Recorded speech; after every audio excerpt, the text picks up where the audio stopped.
Hola, Big Brown Breakdown listeners. What is happening, guys? It is Tuesday, a lovely sunny afternoon in Los Angeles, California.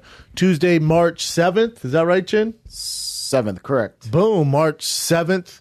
Coming to you guys, not live, but you get the idea.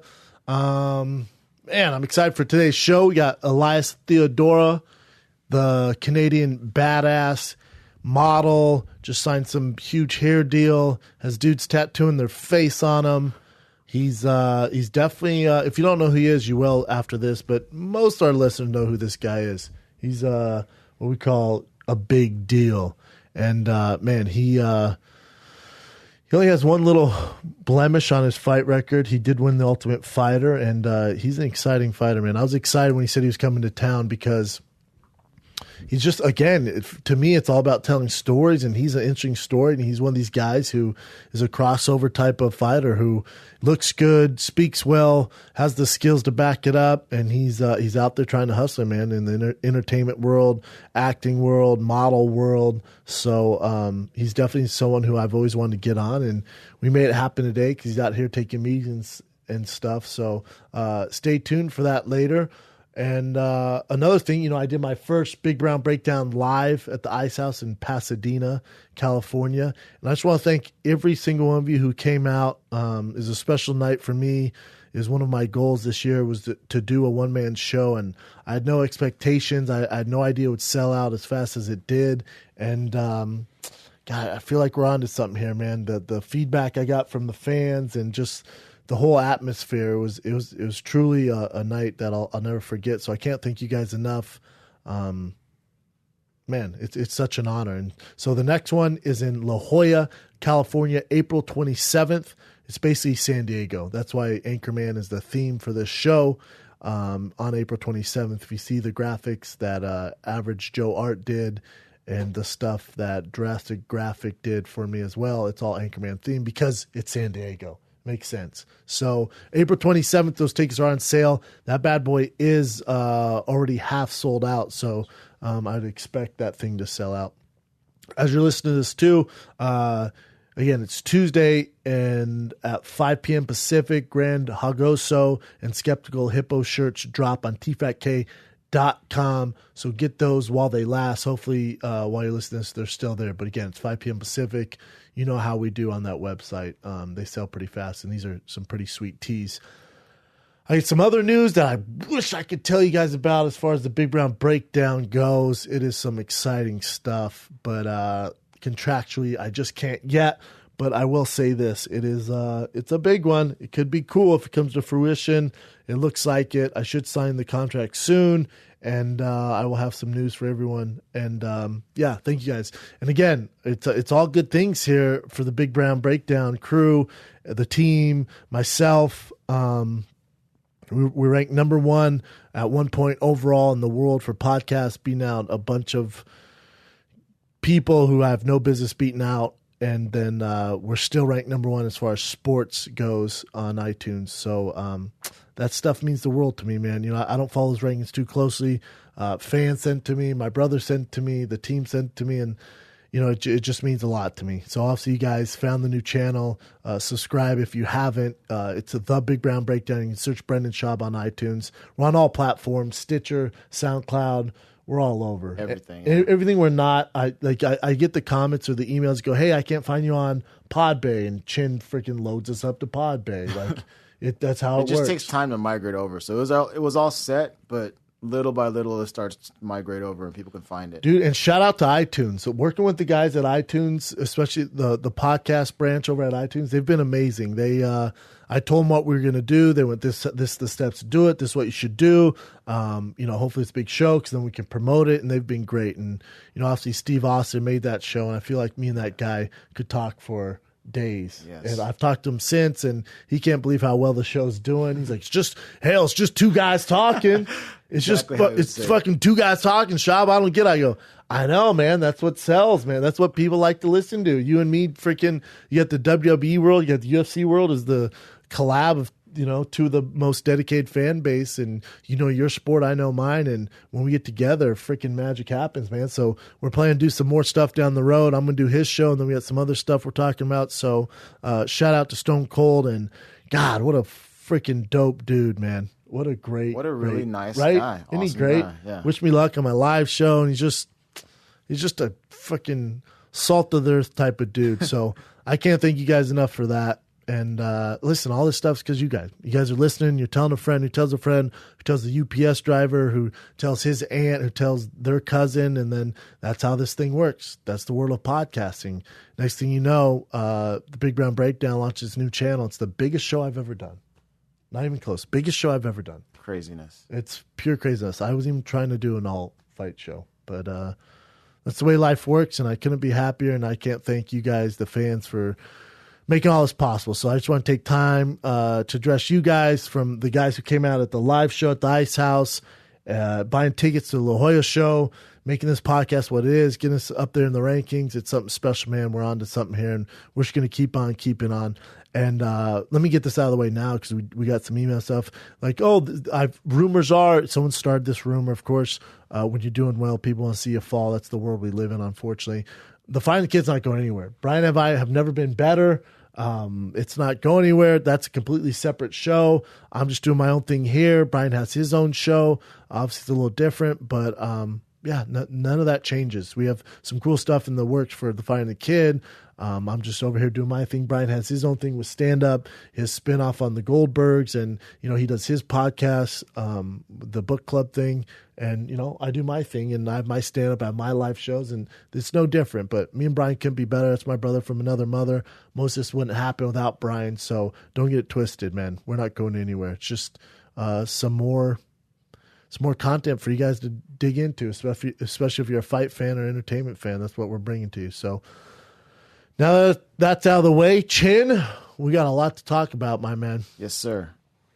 What's going on, brother? How do you think, before we get into it, you know what? You know what was a lifesaver on the not a lifesaver, but something that really made the live show different is when they gave you a mic.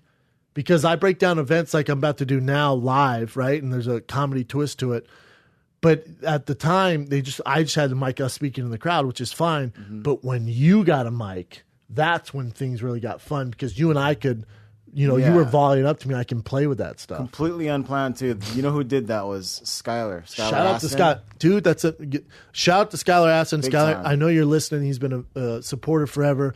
This dude drove 2 hours of traffic to sing the live intro song for the Big Brown Breakdown and announce me on stage. It's tough to find people like that, especially in this city, who will go out of their way to help you like that. So great dude. Shout out to Skylar, man. I love you. You know that. It was just a good time, man. My best friend Klopp there. My brother's there. His wife was there, Ianthe.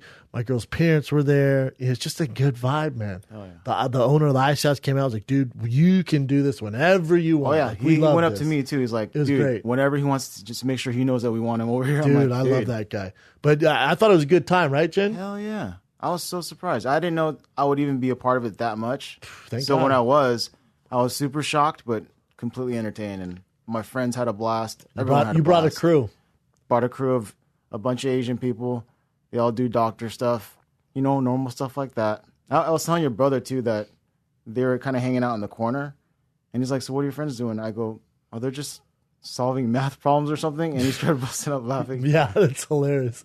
I wasn't planning to take pictures or anything like that, and I got outside just because I was so hot. I was in the green room because I had Onnit was doing this mini docu-series. I can't wait for that to come out. Shout out to Onnit. Those guys were doing following me around for the week leading up to my first one-man show. Like I said, a little mini docu-series. So I was doing some filming with them after the show in the green room. I was burning up, man. And so I walked outside, and then people were like, oh, can I get a picture? I'm like, yeah. I didn't know people were going to be there. Everyone lined up. Yeah, it was great, man. Yeah. I'm so blessed, man. So freaking cool. Life is good. Oh, one thing also. I remember some dude from Australia, he DM'd me about tickets. His flight wasn't going to be able to make it on time for the show. Oh, man. So he had 2 tickets. His name is Bo Windsor, I think.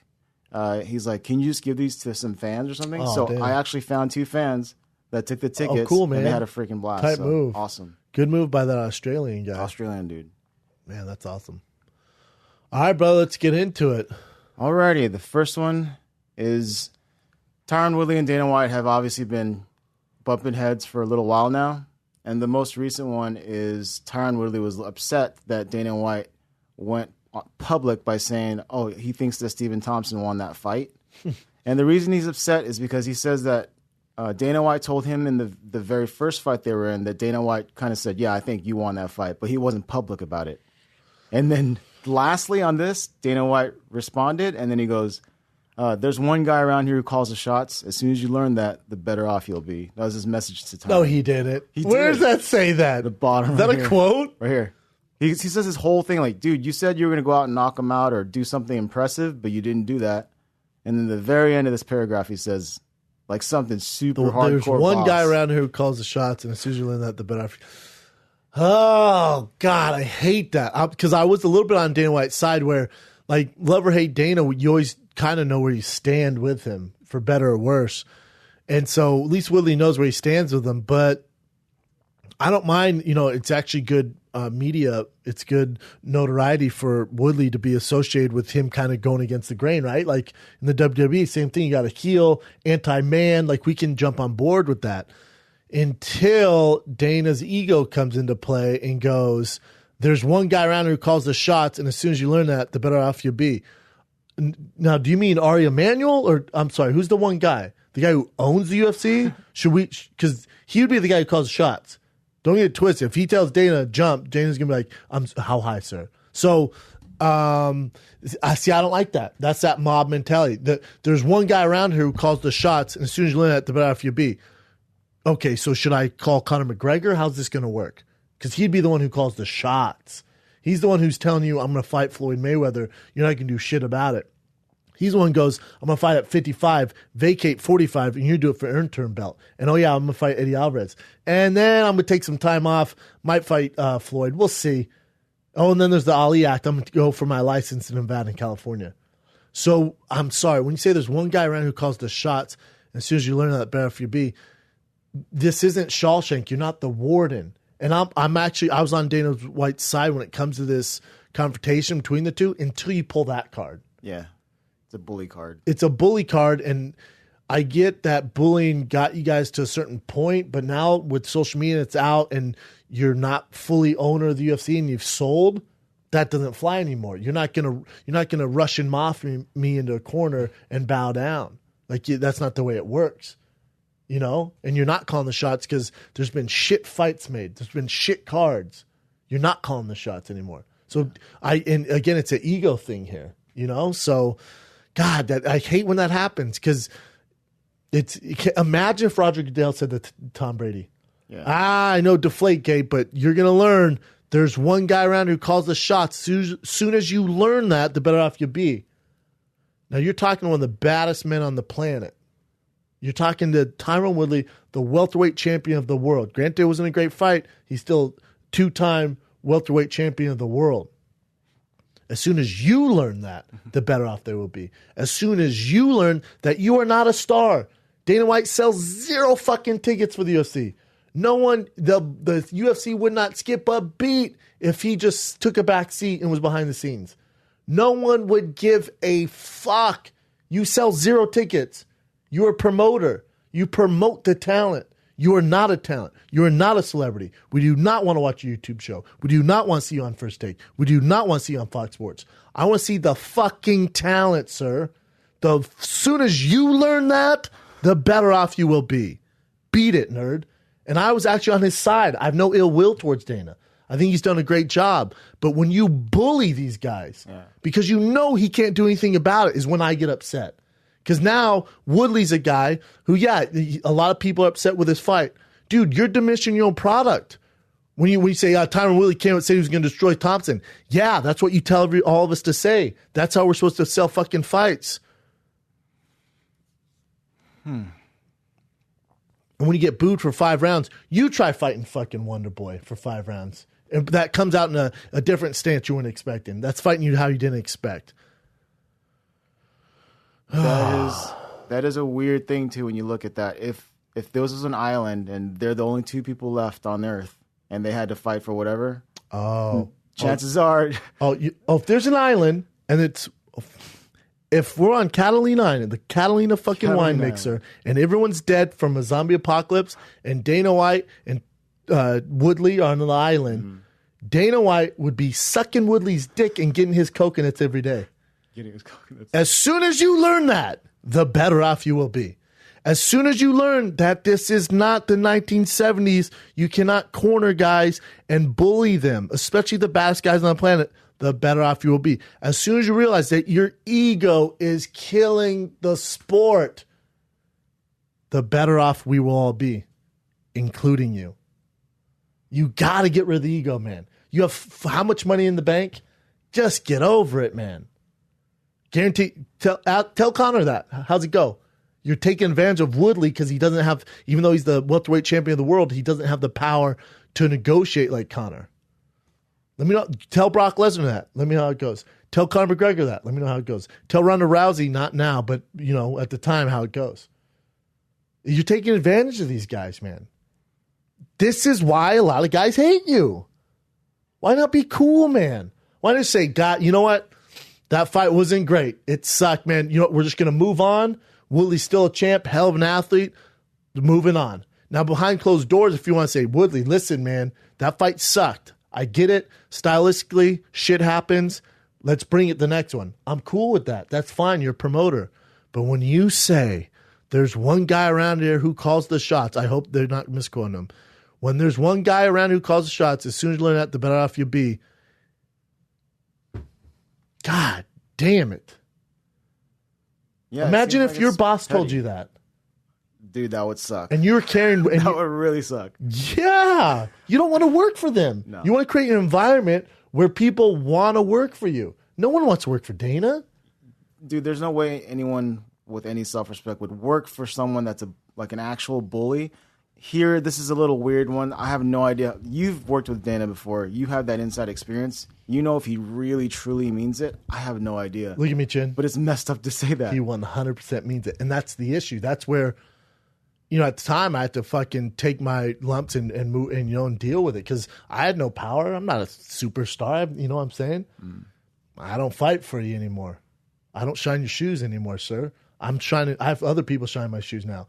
I would never treat anyone like that. Are you kidding me? That's unbelievable. That's unbelievable that mentality's still going around.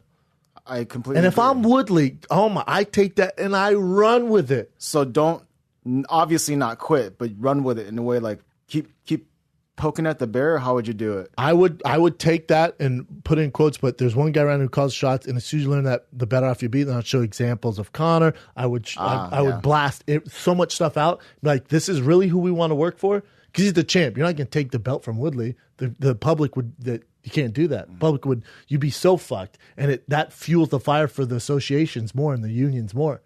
So if I'm Woodley, I'm taking that and I'm fucking running with it. And again, it's ego.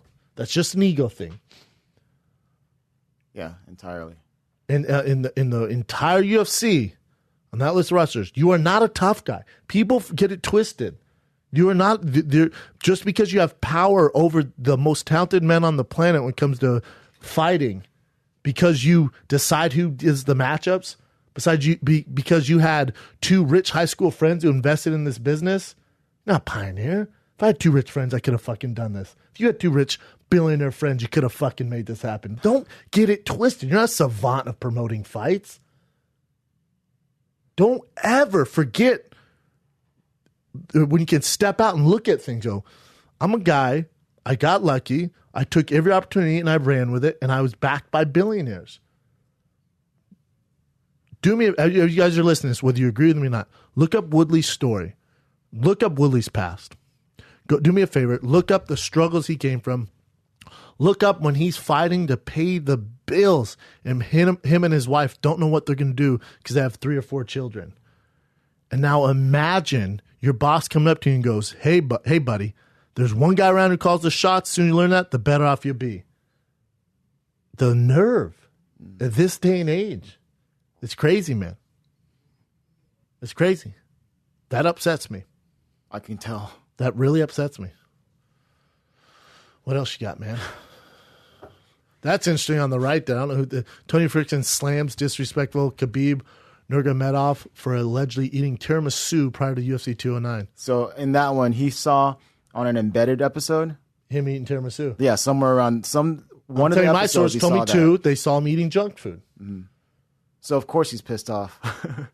Because you didn't make the fucking weight. You didn't make the greatest lightweight fight of all time. The hashtag Khabib time. How about hashtag Khabib make the fight time? Where's that cry? And I'm a huge Khabib fan. I think he's the best 155er in the world. But guess what? When you lose to tiramisu and can't make the weight, we can't chalk it up anymore. Tony Ferguson's a better fighter than you now. He made weight. He was capable. He was ready to fight. You didn't. Get to the fucking back of the line. You got me started on this Dana White stuff. Now I have an attitude. And I love Khabib. I love Tony. I was upset with the fight. That was the number one fight I wanted to see. It didn't happen. Made me salty. Hopefully they reschedule it because that's the only fight to make. Yeah. And I know you got to worry about Khabib dropping out. If I'm the UFC, and if there's one guy around here who calls the shots, as soon as you learn that, the better off you be. Cool, tough guy. Then hire a nutritionist for Khabib, your golden pony at 155 right now. Make sure he has a nutritionist because you're going to invest all this money into the fight and you want him to be champ. Make sure he has a nutritionist. Whether he likes it or not, that is not his choice anymore. Remember, there's one guy around here who calls the shots. As soon as you learn that, better off you be. Cool, then use that ego and force it on Khabib and hire a nutritionist. Moving on. Moving on in that direction, too. So Tony Ferguson went and talked to Brett Okamoto from ESPN. I love Brett. Yep. And he was like, he will give him opportunity, Nurmagomedov. He will give him an opportunity to fight again if he meets these two conditions. Oh, here we go. Now we got red tape. See what you did, Khabib? This is not that bad of a condition, though. What's he asking for? So if he doesn't make weight again, which is fair, if he doesn't, that's kind of really screwed, right? Then he would be immediately the interim champion, and he'd get his win money and show money. That's fair. So it's full purse. That's fair. Yeah, exactly. That's fair. And that's awesome that he would even give him this opportunity to fight him again. You kind of have to give him the opportunity because if you don't beat him, now you're in DC mode where people don't think you're the real champ. Yeah. You have to if you're Tony Ferguson.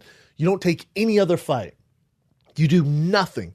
I agree with this. I want paid in full. And see, the only thing that's maybe not going to happen is that paid in full. I think I agree with the crown interim champ. That the UFC can make happen. The paid in full contract, I don't know. We'll give you your win bonus like they did.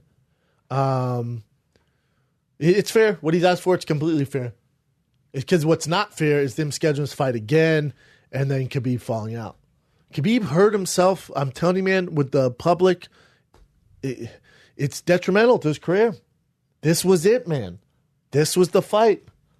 And we waited for this, and they built it up, and he talked all this shit about Conor, and, he's this monster, and then when you pull out and we can't depend on you, you lose the interest. I'm over it now. It's like I want to see the fight, but the sizzle's off of it. Yeah. The sizzle's gone. And it sucks for Tony. I have no problem with his conditions there. If anything, I'm just more irritated now by Nurmagomedov. Super irritated. Yeah, hashtag Khabib tiramisu. How about that? That is super irritating. Hashtag tiramisu Khabib. Khabib messed up with, I don't know, what is your next one, another Khabib? Well, it's just his explanation. Go ahead. So sorry. It wasn't even his explanation. It was just him saying, obviously, he's sorry to the fans and the UFC and Tony Ferguson, but he says he thanks God for giving him this so he can I stop grow stronger. Can I stop you there? Yeah. God had nothing to do with you not making weight. God does not give a flag fight, and I'm all about his faith. That's great. I'm glad that he's that devoted. That's fantastic.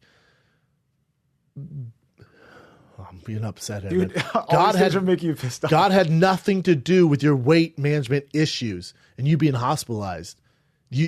Where was God telling you to make the proper diet restrictions and come in lighter and not eat tiramisu and not pass out and not kill your body so you can make this fight? Where was God when Tony was working his ass off in camp for the biggest fight of his life and then you don't make weight? So, leave God out of this when it comes to cutting weight and fighting. Because what happens to Tony and the rest of the card? You know what I'm saying? Yeah. Where the fuck was God when Woodley and Wonderboy were fighting in that boring ass fight? Why didn't God make one of them take a risk? How about that?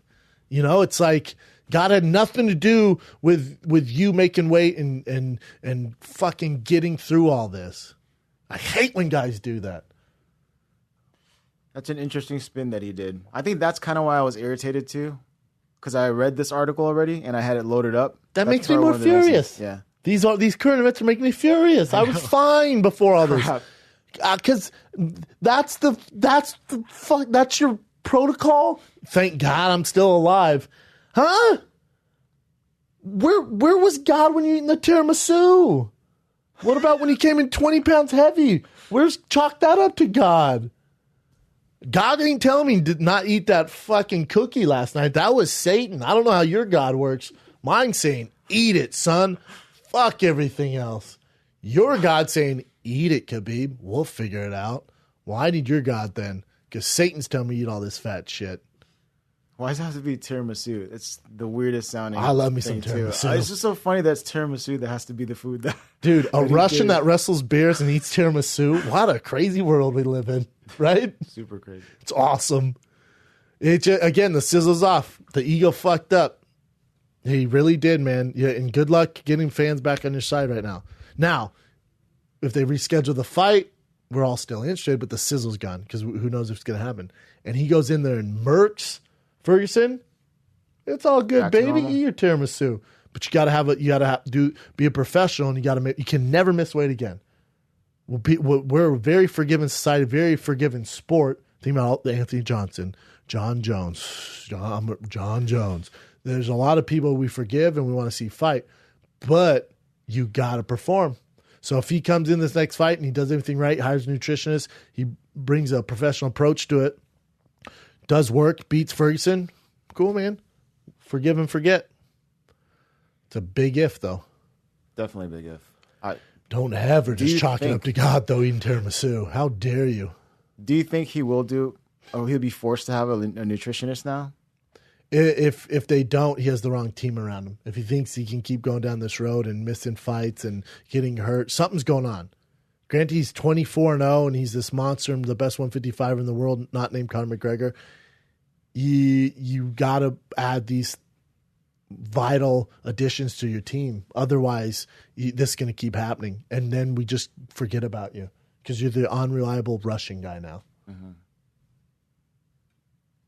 So what's going on? People holding their breath now. All right, so here's another one. I don't know if this is going to piss you off, but let's see. So Amanda Nunes in January, she was asking how she could be, or she was campaigning to be the next featherweight women's champ. Yeah, she said she wanted to be double champ, right? She wanted to be the first two-time in women's MMA. And then she completely turned around now. And she didn't even hide this at all. She said straight out she doesn't want to go to featherweight anymore because Chris Cyborg's there, and she needs to gain more weight, gain more muscle, and needs at least a year to train. And but before, when Cyborg was out, she was chomping at the bit to get in there and be this title champ. Yeah. Does she train with Cyborg? What's going on? I don't think so. Yeah, they said there's no relationship. They have nothing to do with each other. But of course you're not. Of course you went into hiding. Every girl, yeah. Like think about Durand and me, Holly. You don't hear a peep. It's just like, well, dead girl walking. Like, all right, who's fighting Cyborg? Dead girl walking. You know, it's no one wants that, man. That's how much of a monster she is. And now she has a TRT exemption. Enjoy that, everybody. TRT exemption? She got a TRT exemption. What? Well, the exemption for the stuff she's taken, which does help her in some shape or form. I see what you're saying. You know what I'm saying? Good luck with all that. Good luck fighting her now. Before even it was an issue. No girl wants to fight her. I don't blame them. I don't blame Amanda Nunes. Stay at 135 and knock girls out. Why go up to 145 and fight that monster? Now, it makes sense if Chris Cyborg, what she's going to do is just murking girls left and right, and Amanda Nunes is murking girls left and right, and then you have a super fight. But don't do it yet. Yeah. I don't blame her now. I think it's a good marketing, good strategic business decision. Just kind of dominate 135 like Ronda did as long as you can. And as soon as you clear the division out, which is what I think Mighty Mouse should do, but as soon as you clear the division out, now let's create this super fight where you both make money. Smart. You're not gonna make money right now fighting Cyborg. It's not a great fight for you. That's a smart thing to do. Yeah. It's cool that she actually didn't hide it. She was just saying straight out, I would need a year to train for Cyborg. She's super put on honest some about muscle, it. Yeah, I don't blame her. She was like, "Nah, I'm good." Like, Dranemy was like, "Oh, I'll fight anyone." Like, Cyborg actually, she's good to go. She went, I don't feel great that you mention it, Joe. Thanks for bringing that up. What else you got? You want to go back to Tyron real quick? He had some cool things to say about. He's been on one, man, and I'm proud of Tyron for kind of going out there. I think it's good. You look at guys who are in kind of disagreements with Dana. It usually pays off for you. Look at Chael Sonnen a little bit. You look at GSP, Tito Ortiz, a lot. John Jones. Think about it. Think about the guys who have their kind of public disputes with Dana White. It usually works out for you. What do you got, man? So in this one, this isn't really shit talking. It's more, he does it in a slick way. Like the three people that he would have a potential matchup with. This is TMZ asking him? Yeah. Okay. And shout then out TMZ. The same TMZ interview where he was talking about Dana White and all that stuff too. So this all came up. So he was talking about how Michael Bisping, George St. Pierre, and Conor McGregor would not want to fight him. Tell us what he says about Bisping. Will you read these quotes for us? Yeah, sure. So the Bisping one was more like the way that he fights is he comes forward. So even Wonder Boy would have KO'd him. And he's saying that the way Woodley hits, he would be gone. And he's even lighter weight than Bisping. So he would destroy Bisping. So that's why Bisping didn't want to fight him or doesn't want to fight him. Okay. GSP, same thing. He said that Johnny Hendricks put GSP in a 3-year coma because he didn't want to fight for 3 years after he got hit by him. He got concussed by him. And he's saying to GSP that if I hit you, it would be way worse, right? And he'd be right. And then he's also been watching him his entire career. He's been growing up watching GSP, so he knows exactly how he fights, and he prepared for his I agree with him. I think GSP wants no part of Woodley. That's GSP's worst matchup. Wow. Worst. It's a terrible matchup for GSP.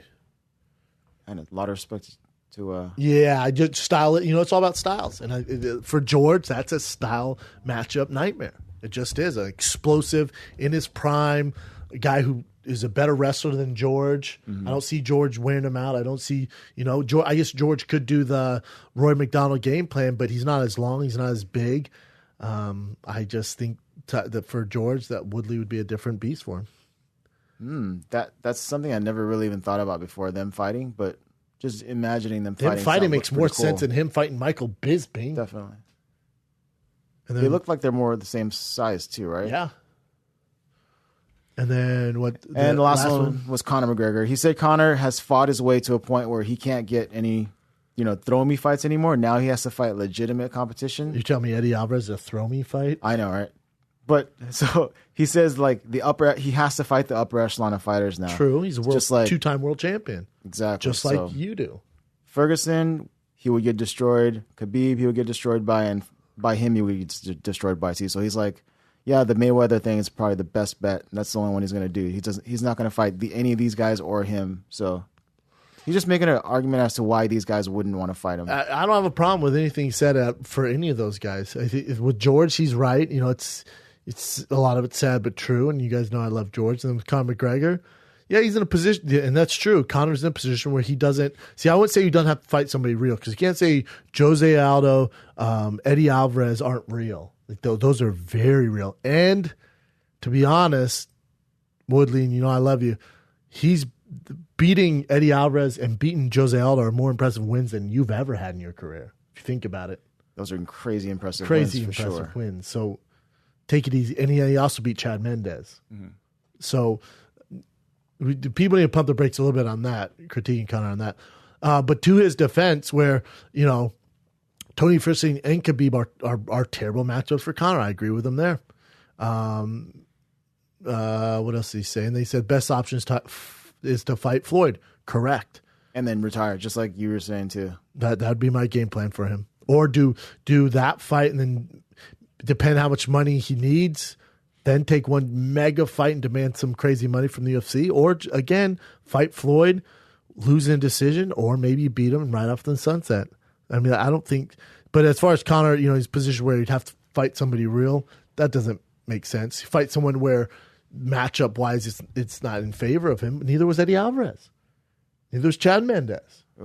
Jose Aldo's a tough one. But those 3 wins are better than any Woodley wins. For being real, which he is, and there's nothing wrong with that. I'm not disrespecting Woodley. But Woodley's right on most all this stuff he's talking about right now. I think it's good he's coming out and talking like this. I really do. It's like shit talking, but not shit talking. The way I read it is kind of weird. Yeah, it doesn't offend me. Like, if you're a Conor McGregor fan, if you're a George St. Pierre fan or Bisping fan, this shouldn't offend anyone. Like, let's be clear. You can act like I'm not a big draw, but Johnny Hendricks sent you in a 3-year coma from fighting because you don't want to get hit and concussed. Little shit talking there. That's true, though. That's kind of like what happened. Like, after that, George was like, I'm kind of good. I've taken a lot of hits. Yeah. It's true. With Conor, he's right. Conor has tough matchups left. I have no problem with that. Then with Bisping, he's right. I like Woodley's coming out and doing this. Where he says there, the Conor McGregor one, how he would just take, 70, but we're thinking maybe 100 million too at one time. 70 to 100, yeah. 70 to 100. So if he still did 70 million, yeah. Yeah. So that's what I wanted to ask you. So if you were in a position, and you're very cognizant of your health, your brain health and everything, if you had a chance to do something where you could do the whatever boxing match and make $100 million, would you retire there? Or if you could make another, 20-something, 50 million in one more UFC fight, would you do that? I would probably stop, man. But again, I was never world champ, so maybe those guys walked a different beat. But you're very competitive too, right? I'm super competitive, but if you gave me $100 million, I'm not a complete moron with my money. We're set, man. And he has a kid on the way. And I think also you're going to be singing a different tune when that baby comes in the world and you're responsible for that baby. And you're like, well, how much head trauma do I want? Ferguson and Khabib are rough fucking matchups. Not saying you can't beat them, but stylistically, they're very tough matchups. And I have, money put away. I fought Floyd in the biggest fight of all time. I walk away undefeated in mixed martial arts, especially, not in the UFC, I walk away undefeated. He lost that one silly fight. I'm good. I would walk away. So you would, yeah. Yep. I think anyone... Go do movies, Games of Thrones, whatever you want, not get head trauma and still keep your fame. And the notoriety he's going to get if they make this Floyd-Conor fight, there's nowhere else to go but down. So why wait for the downfall? Just ride out on your horse. Taking an L from Floyd, if that does happen, not saying it does happen, in a decision loss, that'd be a win. That'd be a win. If he survived. I'd ride off to the sunset. And by ride off to the sunset, that horse is going straight to Hollywood. He's the one guy that could probably do it too. He's the only guy. Have you heard it or have you seen his acting? I only saw that one commercial he did. I've seen it where he's himself. Yeah. Acting's tough, man. Take it from a guy who's freaking does classes and has had auditions and had some roles. Acting's a beast, it's a real art. But Conor's such a big star, and Ronda's such a big star, and Brock Lesnar and Batista, and you see these huge stars where they're just playing themselves. He should be all right. Now, if he's going to play a dramatic role and they're making fucking Schindler's List 2, okay, probably not in the cards for him. Does that make sense? Yeah. He's playing an Irish badass. All right, let's do it. That'd be a great role for him. What else you got, brother? All right, the next one is Eddie Alvarez. So he's turning down fights, apparently. He said that Nate Diaz turned down a fight with him. And then he was saying, I'm sorry, not he. Then Michael Chiesa and Dustin Poirier, he turned down fights with both of them. I'm with Eddie on this. He wants just big ones, right? I'm with Eddie. Well, in Eddie's career, where he's at, like, I don't have a problem with him, and there's no disrespect, I have no problem with him turning down Michael Chiesa, and I love Chiesa, but I have no problem with him turning him down. Nate Diaz said he wants to fight for the belt at 55 or Conor rematch. That's it. So I'm not surprised he turned down that fight, especially the demand for the Diaz brothers now. I can't blame those guys. They've been in the sport so long, they want to get money. The Poirier, Dustin Poirier fight doesn't do much for Eddie. Mm-hmm. So I'm with it. I don't have a problem with it, but Eddie's also not in a position really to turn stuff down, Yeah, because he went on record saying that he wanted a fight. But I guess he did say he wanted a really big fight. So that's fine. I guess he is former champ. It's tough because he's not a huge draw. He's just not. And I love Eddie Alvarez, but he's not a huge draw where he can make these demands right now, especially coming off a loss. But the Poirier and the Chiesa fight, I get it. I can't be mad at him. And then Nate Diaz, he turned it on. He's doing the same thing for you. You're not the draw. Nate's the draw in that equation. So Nate wants to make bank, bro. Want to make bank, bro. So I get it. I can't be mad at Eddie. But the thing is, the UFC can't be mad at any of this. Woodley wanting mainstream fights. All these guys, Michael Bisping wanted just the biggest name possible. All these guys, except for heavyweights. You never hear from heavyweights. But all these guys want the biggest fights. That's what you've turned this business into. That's the business model. Conor wants the biggest fight. Everyone wants the biggest fight because they know it's going to get the most money. You don't want to fight the toughest guy because the toughest guy might not be a big draw. Whose fault is this? I didn't do that shit. I know, it's all happening. It's so crazy. It's all happening now. Again, pick your poison. You guys want this to be the entertainment league. Okay, don't get mad when Eddie Alvarez doesn't want to fight Dustin Poirier or Michael Chiesa because they're not huge draws. Don't get mad when, Nate Diaz has turned down these fights. Don't get mad when Nick Diaz turned down these fights. Don't get mad when GSP demands this or Woodley demands this. You guys asked for it. This is what you turned it into. If we were going just off rankings, you wouldn't have this. The guys would have to fight this. Guys would have to do this. But again, I'm not the captain of this ship. I just critique the ship. I remember that time when every fighter, not every single one, but pretty much every fighter was like, I would never, turn down a fight. And it was a big deal if you turned down a fight. It was huge news. Now it seems like everyone's you have to accept it. Fights. You have to adjust to it because even Cowboy suffered from it. We all love Cowboy. Cowboy knows I love him. He's a guy who took every fight. That road doesn't end well. That a movie doesn't end well, brother. It just doesn't. You're in the business of sharks. Those sharks have to eat. They know they can call on you to do work for them. They know they can bank on you to fill every need. But when you lose, okay, sorry, brother. But can you fight for again? God, man, I just got concussed. I need a little bit of time off. No, you're the Cowboy. Yeah, God, man, I just fought Matt Brown and fucking got dropped. I ended up winning. People forget, but I did get dropped. I know, but you went on the Denver card. Remember, you demanded it. Here's fucking Jorge Masvidal. He loses. Now where are we at? That's that double-edged sword. You want to be the Cowboy. The UFC calls you the Cowboy. They're marking you. That's your thing. You're good. It comes with a price, though. Is that his? And the price is you will probably never be world champion because they're going to throw you the terrible matchups because you're going to have 2-week camps. You're going to have 3-week camps. It's not going to be ideal matchups. It's going to be matchups that don't make sense. But you're the Cowboy. Yeah, he made him into this thing. He created this thing with himself. You created it. Now, pick your poison. You know him pretty well. Is it really, really, truly part of him, or is that his business strategy to take every single fight?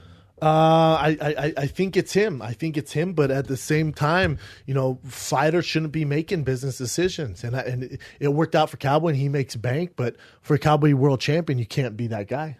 So I wish, like after the Matt Brown fight, I get it. You want to fight in Denver. Someone from his team or in his group went, dude, I know it's important to fight in Denver. Masvidal's a fucking monster. You got concussed, man. It's just not enough time to go right into camp. I know you're sparring, but your brain just hasn't healed. You're in a position to fight for world championship, man. Who knows what happened? But you're telling me if Cowboy didn't beat Masvidal, Cowboy wouldn't be fighting Woodley probably next? Yeah. Probably. Mm-hmm. They want Cowboy to be champ, but you took the fight in Denver, got knocked out. Now we need some time off. What else you got? Next one is Nate Diaz. So Nate Diaz said that the UFC bosses tried to dissuade the bosses of a promotion, like a television or Instagram promotion. So I'll try to get into detail. There was a movie called Fist Fight, and it stars Ice Cube and a guy named Charlie Day. Yes. They were doing a... Okay. Oh, so you know about the movie. I know the movie. I love Charlie Day and I love Ice Cube. There you go. I don't want to see the movie, but I saw the promotions. Go ahead. So they wanted... Nate Diaz's buddy got him a gig to record a promotion for them where he would be sparring Charlie Day. Love it. And then apparently the UFC, the new heads were trying to convince whoever did this promotion, the heads of that, to not use Nate Diaz, to use someone like Conor or George St. Pierre. So Nate essentially says that, I don't know if it's a sort of racism or anything, but they really tried to not have him on that. But eventually he was the one that got on it. Oh, this is heartbreaking. But they tried twice, I think. The UFC did? Yeah. They're like, no, but still, use George, use Conor. This is a tough one because, and I know I shouldn't say tough. This is a complicated situation because what the UFC is saying is in mainstream. I say this without disrespecting the Diaz brothers. In mainstream, just call it the way it is. GSP and Conor McGregor are bigger than Nate Diaz. They just definitely are. As a business and you're WME, you go, hold on, this is a huge movie, and I'm sure they have WME talent in the movie, and they're promoting it. You know, all the studios are intertwined, connected. They're going, wait, you're going to use a UFC fighter? Why don't you come to us? You should probably use Conor McGregor. We're signing GSP. It's a big deal. This would be, it's going to promote the movie more than Nate Diaz was. They're right in that respect. However, Nate is on your roster and is an employee of the UFC. So by you coming through the back door and kind of blackballing him, kind of fucking him out of this deal, you just can't do that. It's just bad business. Again, it's when there seems to be a reoccurring theme here. As soon as you learn there's one boss here who calls the shots, the better off you be. Okay. So for Nate, you know, his connections got him that's huge to be associated with a movie like this. Charlie Day and Ice Cube? God damn. Ice Cube? That's fucking big time, man. And for Nate Diaz, that's a huge opportunity. If I'm the UFC and I don't want to look like complete assholes, I would say, I know you're using Nate. That's great. Nate's great for the sport, and he brings this kind of notoriety to the movie. What if we wrote this too and you have Conor or GSP in it? How about that? Don't take him out, put him in. Yeah, that's the messed up part. Yes. Because that deal didn't happen with you guys. You know? That's a bummer, man. That's a bummer. Another black guy. That's business, though. Because, again, it's a complicated situation because if you're WME IMG, you're going, GSP and Conor are huge. If you want to promote this movie, use them. And they're going, no, we're good. We got Nate went. We get that. They're not as big as these guys, though. So if you want maximum followers, maximum views, you should probably use one of these guys. Like I said, the way to go about it was you need to use one of the guys in addition. Yeah. Or shoot with Nate, and then I'll shoot with them and do both. You're going to get both crowds. Nate Diaz has a huge platform. GSP has a huge platform. Kind of different. What kind of ice cream do you like? We all love ice cream. Which one do you like? Fuck, man, I'll mix all three in. You have the budget. But don't. It's a huge opportunity for Nate. Don't come in the back door and fuck him. And then be upset when he turns down huge key fights. You know? Well, these are all the stuff that happened behind the scenes. Well, sort of behind the scenes until the media picks it up. But I'm sure there's tons of this stuff that happens that we don't see as fans. I have stories that will. That's what I'm saying. When I read a book, I have some stories that will blow your mind. So it makes sense when we see these guys pissed off and angry. We're like, why? There's a reason. Yeah. No, there's a reason. Definitely. There's a reason. I got some stuff for you. I want to hear.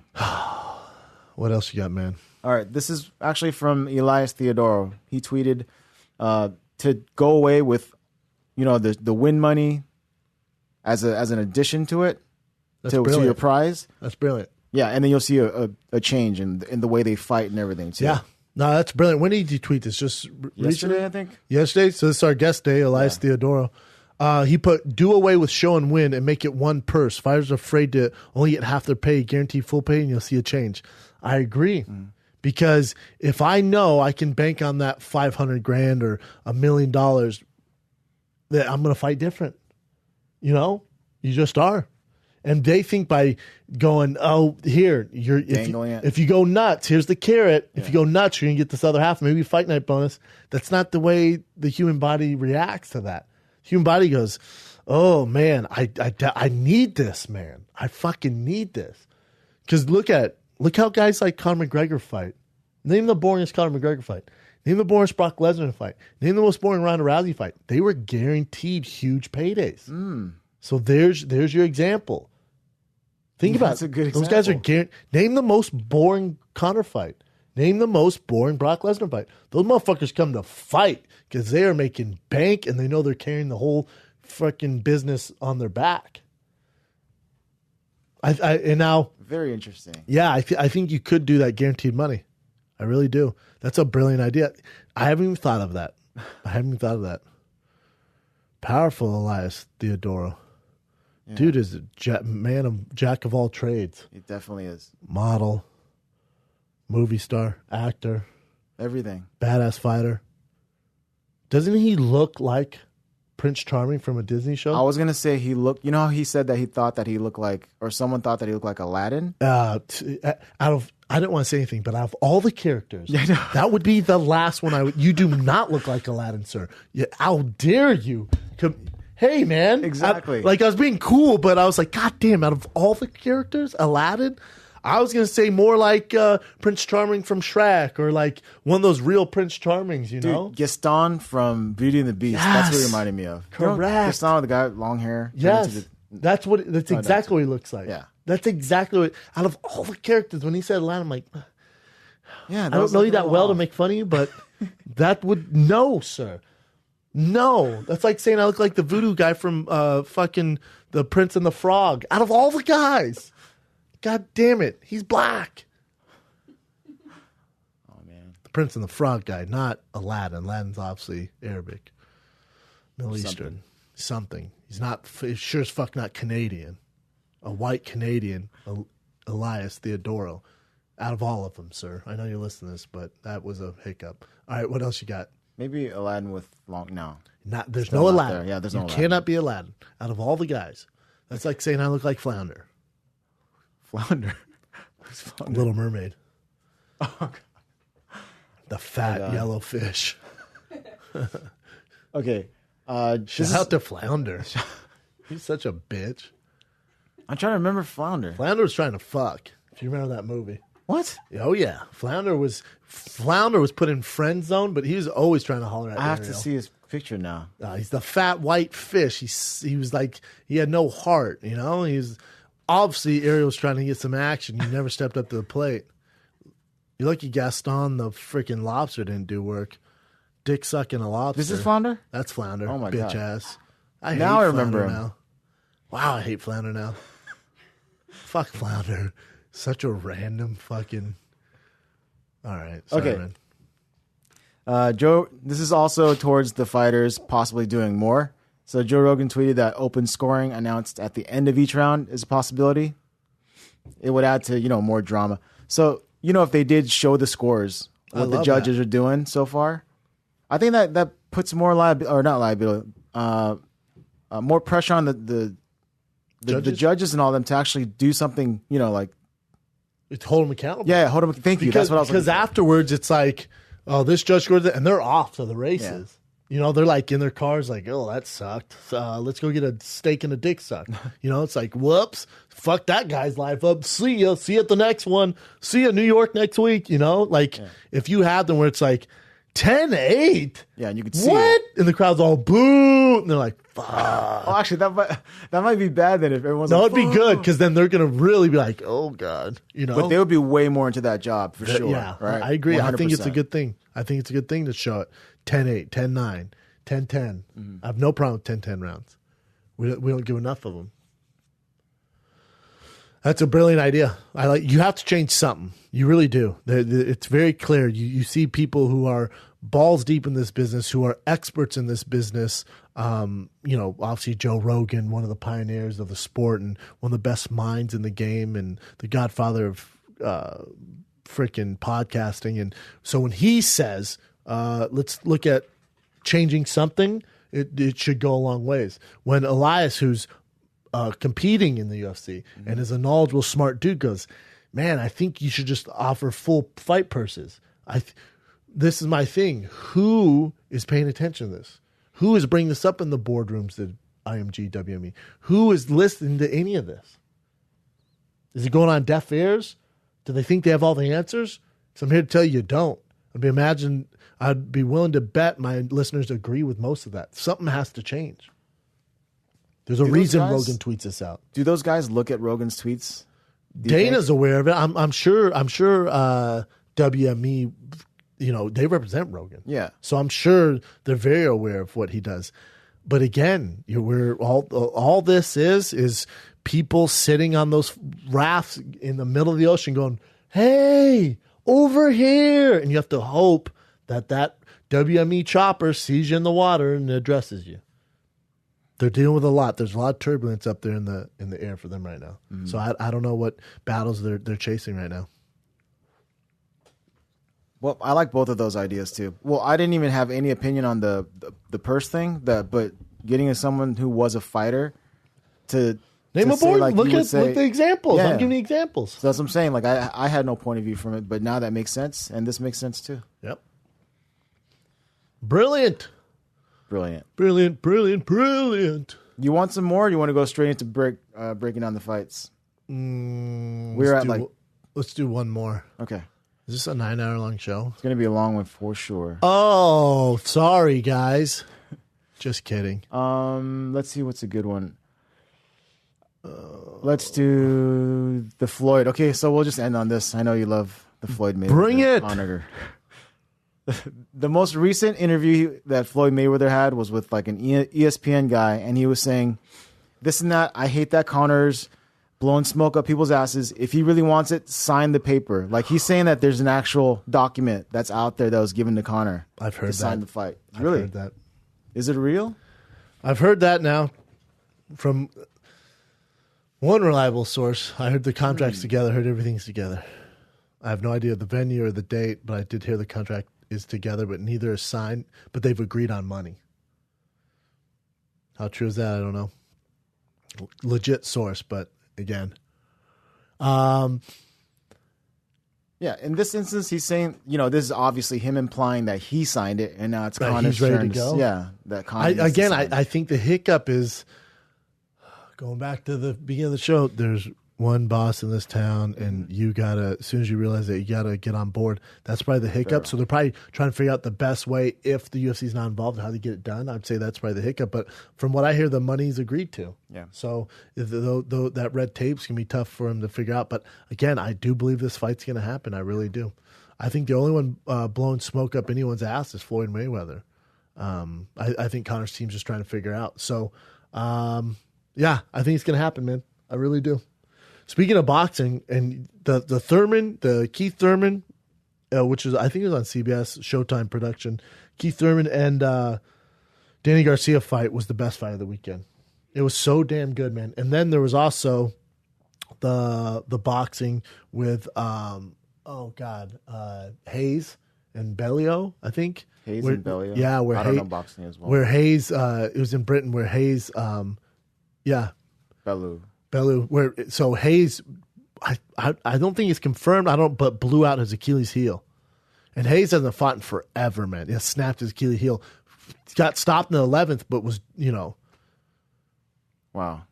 Bellew looked great, but Hayes hasn't fought in a while. But if you guys aren't balls deep into boxing, this doesn't really matter. But yeah, huge box of stuff coming up. Canelo Alvarez, Chavez coming up May 6th, which is such a dope fight. Should we break down the card, though? Let's do it. All right. Listen, this fight night card in Brazil, it's not getting that much notoriety. It's the best card in a long-ass time. It's going to be tough to pick fight of the night or pick these bonuses. Looking through this card, I'm excited for it, man. I can't believe it's not getting more kind of notoriety. Alex Cowboy Oliveira versus Tim Means is a fun fight. Yeah. If you remember, that's the redo where Tim threw the illegal knee. Yep. They've been talking so much shit. You got Betch Correa fighting again.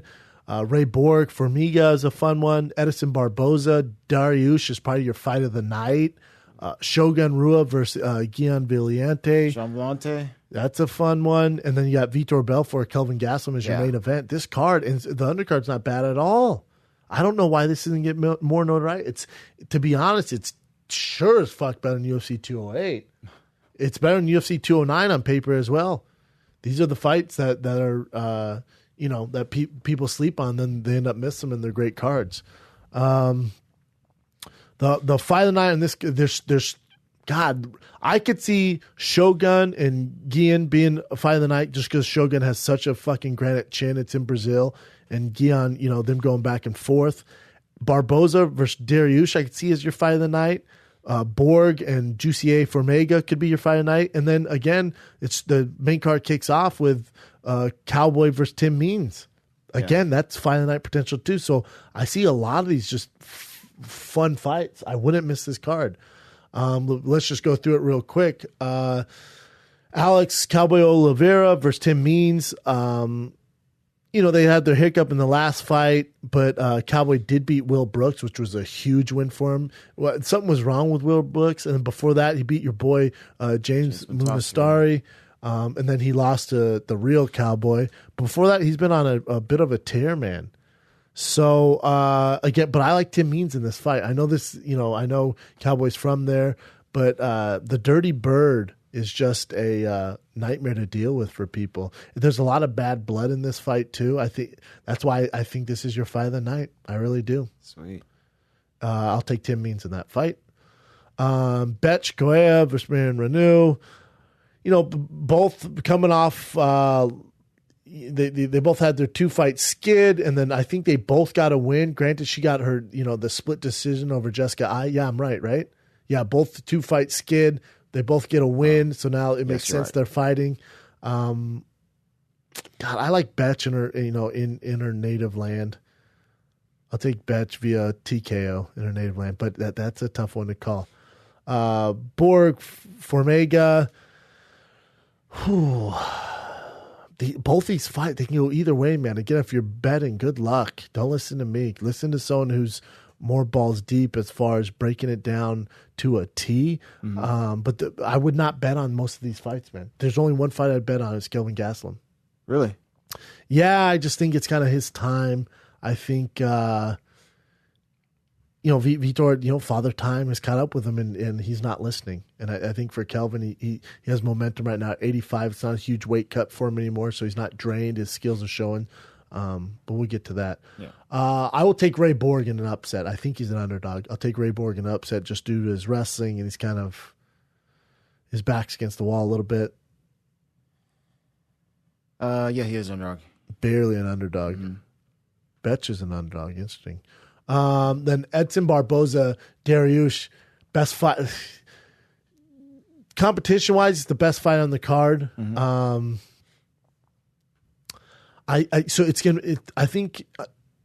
It's gonna be a fight that's gonna be a stand up most of the time, but the one guy who dictates the fight will be the guy who can grapple, and that would be Dariush in this situation. I think Dariush gets the upset win. Is he an underdog? I haven't looked at the lines. I think Dariush gets the upset win because I think on the feet they cancel each other out. Although Edson Barboza is a better striker and his kicks are great, but Dariush is very versed in Muay Thai and kicking, and he's no slouch on the feet. So then I go, okay, well, what's the big difference? The ground.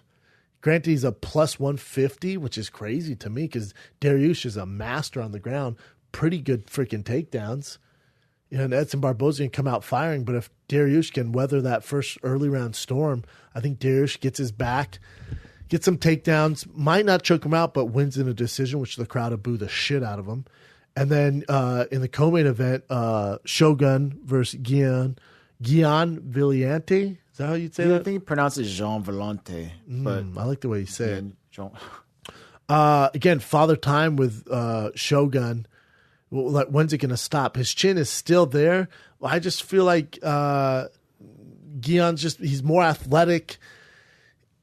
I see him most of the time. You see Guion wrestling all the time, you know?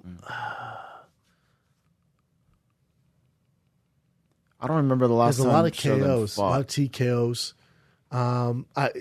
He's an underdog? Jean is, right? Yeah, plus 120 underdog for Jean. I like John in that fight, man. Shogun's last fight was who? I don't remember. Was it Dan Henderson? No, right? Let's take a look. Corey Anderson split decision there, and then Little Nog, he won. But then you look at him when he fights like a young guy like OSP and he gets murked. But granted, Corey's a young guy and that was a big fight for him. And it was a decision in Brazil, split in Brazil, which means he probably didn't really win that fight if you remember back on it. I like Guion in that fight. I know he's an underdog. I don't know why I'm picking all the underdogs. What else you got, bro? Let's go to the main event. Main event: Kelvin Gastelum and Vitor Belfort. I haven't seen the weigh-ins, but we all know Vitor's body. But Vitor, as long as Kelvin has a granite chin, so he can get away with a little bit. Mm-hmm. But in that first round, he just has to be cautious, maybe grapple a little bit. Don't get submit on the ground, but just wear Vitor out a little bit because the gas tank's just not there for Vitor. One of Father Time's thing without TRT, it's not the same Vitor that we're used to seeing. So. I thought Vitor in his last fight didn't look great. I just feel like this is a perfect fight for Kelvin to kind of make his statement in the middleweight division. Yeah, I mean, you look at Vitor, his last fight against Musasi, TKO punch, Souza, TKO punch, so I just... The only reason why this isn't a clear-cut victory for Kelvin is because it's in Brazil. I'm always a little skeptical, hippo eyes, when the fight's in Brazil and Vitor's fighting there. I think a little stuff gets through the cracks. But again, this is them saying, Kelvin, here's your opportunity. Beat this vet. Let's go. Beat this superstar vet so we can invest in you. And I think Kelvin gets it done. I think he's so game. I just think he's in his prime. It's his time. It's not a big weight cut. Granted, he's coming all the way to Brazil. He has that. I've never seen him look better against Tim Kennedy. So I think Kelvin gets it done. And obviously the odd makers are going to agree with me. I'll give Kelvin TKO third round. It's stopped with punches on the ground. I think he knocks him on his feet and then it goes to the ground and ends via TKO third round. Nice. I agree with you too on the last one for sure. What about the other ones? I don't remember what you picked. Oh, you said Jean Vellante. Yeah, I'll go. I got Kelvin, Villante, Dariush, Ray Borg. I'll take Betch, and I will take Tim Means. Yeah, the only thing I would disagree or I would guess is Marion Renault, and I have no reason behind it. That's I'm just fair. guessing. But yeah, those are great picks. But boom, it's a great card, man. Well, should we get to our guest? Let's do it. Ladies and gentlemen, I present to you the real life Disney's Prince Charming. Sure as fuck not Aladdin, but he's going to throw that at you. Just don't judge him for that. He's a hair model. He's a badass UFC fighter. He's a proud Canadian. He has a dime piece for a girlfriend. He's getting into entertainment. He flew all the way to Los Angeles, California to take a lot of meetings, but to also do the Big Brown Breakdown. Put your hands together. Try not to get a hard on. It's Elias Theodorou. Man, I am so excited today. We have one hell of a guest. First team all dime piece in the UFC. You might be the captain, man. When I walk in, I saw that mane, that goddamn mane that you have, and you're a badass. You're on you only have one loss in the UFC. All the way from Toronto, Canada, Elias Theodorou. Boom, what's up, man? Pleasure to be here, I feel like Disney modeled like Prince Charming after you. Like if there's a real life like Prince Charming, it's your ass. Well, I do look like every beige character from Disney. You really do. Yeah. Like it's like I'm like, holy shit, that's where they get the ideas, man. Yeah. Well, it's funny because like one of my cousins, my nephew or whatever like that, a niece rather, she got a video of Aladdin. Or not a video, sorry, an actual toy for Christmas. And she's like, oh, Uncle Elias. Yeah. So he's like, all right, and just snap the picture. And every Dude, time I call, get it. Someone from Disney years ago, maybe your doppelgangers walking around was like, oh, there we go, right here. I mean, you look identical to them in real life form. Yeah. And obviously it's working. You brought your dime piece of a girlfriend. Hey, for sure have kids, huh? Hate to put the present. How old are you? I'm 28, going on 13. Okay. I mean, you guys could have kids. I'm just saying. The world needs more people that look like both of you. Well, she wants to be a dog mom first before, and then, work our way into that. That's not a bad transition. You start with the pup, see how Exactly. you choose with the pup. Yeah, if you don't break it, then... Because you shake the shit out of a puppy, kids probably aren't for you. You know what I'm saying? Probably not for you. So you're all the way from Toronto. You're here on business, And it's so funny, man. When I announced you're coming on the show, everyone's like, "Oh, ask him about this hair product sponsor. Ask him what he does with his hair. Hey, man, how can I get hair like that?" And I'm like, "Shit, I want to know." Like, I'm known as a hair guy, I guess, but compared to you, man, my hair looks like fucking shredded lettuce. Nah. Like when I walked in, I was like, "God damn, look at this dude." Well, especially from behind, right? Yeah, man. But no, so I'm sponsored by Per Plus. Oh, nice. I'm the first sponsor or first UFC fighter to get an endorsement like that. How'd that come about? Well, it was an organic thing. I've been using Pert for years. Yeah. For me specifically, I only shampoo and condition for about once or twice a week, right? You don't want to do anything. Yeah. You don't want to do anything too much. You want those natural oils to kind of set in. So the convenience of Pert is the idea that it's a 2-in-1. And again, I get to be lazy with it and do it only twice a week. Dang. So with you, because you've always been known as like having good hair, and obviously you're a good looking dude and can fight. So they were like, "Man, his hair's pretty dope," and just linked up. Because you use the product. Well, one of the former UFC social media lady, Shanda, she's the actual one that put it out there. Shanda's the best. The best, sweetheart, both inside and out. She's a beautiful person. I just saw her. She came to one of my. I had a set at the Laugh Factory, and she came. Exactly. Yeah. No, she's an amazing person, and we did some kind of like fan contest. It was like find Elias's hair and blah blah blah blah, and then. She's just like, "You know what? We got to do something," and they threw it out there. And Pert was the one that bit, and as they say, the rest was history. Eat your heart out, head and shoulders. Yeah. Like they got Head and who? They got Beckham. What's his name? Exactly. What's his name? The football player for the Giants? Big deal. Sorry, bro. I know. Beckham Jr. I know exactly. Yeah. But you know, Odell Beckham. Yeah, they have Odell Beckham Yeah. for Head and Shoulders. But I feel like more people can relate to your shit because I don't look at Odell and go, "No, I want hair like that." You know, well, obviously because he's black, but I'm just saying, like with you, I get it, man. So for you, you're here, business, life is good, winning fights. Your last fight against Cesar Mutante, who I thought was by far your biggest challenge. Yep. I've trained with Cesar when he was when we were in camp in Vegas for Vitor. Nice. And a lot of people, it hasn't come out in the octagon. I don't know if it is, but he is such a freak, man. I don't know if you're aware how big of a freak that guy is. Obviously, physically, you can see it. But they call him Mutante for a reason. He was good at everything, man. So when I saw that matchup for him, like, and you're coming off a layoff, I wasn't crazy about it, man. Yeah, and the layoff definitely showed in the first round. I think it took the first round for Stella to get her groove. But then as the fight continued, I honestly did me. And I think you can relate in the sense of if you're able to do you, then that's all that matters. And I was able to kind of make defense into the best form of offense, and I think that's where I really broke them. Like, you know, excuse me while I get this Brazilian back off me. For sure. But the thing is like ring rust is real, man. It's not even ring rust that you didn't look like yourself. It's just getting into that rhythm. Because if you take 6 months off, you take 8 months off,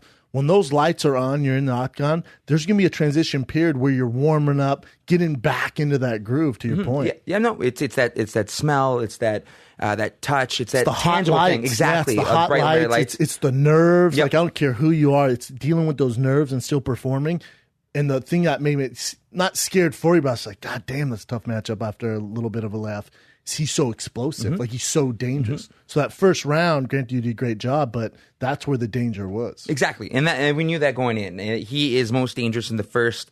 And credit to credit is due. He was able to have a 3-fight win streak and build from the deficit that he had. Yeah, man. Before, he was more of a, first round in, out kind of guy. And then the last little bit in regards to his new renaissance, he's been able to choke people out and just kind of throw people around like rag dolls. But, I did me. Yeah, I know I keep talking about him, but I'm telling you, man, I really thought he was the next champ. I think everyone, like it was GSP, Nate Marquardt, myself, Vitor, trying to think who else was there, and all of us were like training with him, like, damn, that, and he wasn't in the UFC yet. He was just getting ready, I think, to go to the Ultimate Fighter. I was like, dude, that's your next champ. So I saw how he was carrying himself with Nate, Vitor. I mean, the dude was doing work. But with that being said, we all have seen many people where they're just monsters in the gym and they don't quite necessarily get it. Game day, because the most important thing is game day. It doesn't matter. Matters. Yes, it doesn't matter. You know who's a game day guy is Kelvin. Gaslam. In the gym, I've seen he was at Reign for a few weeks.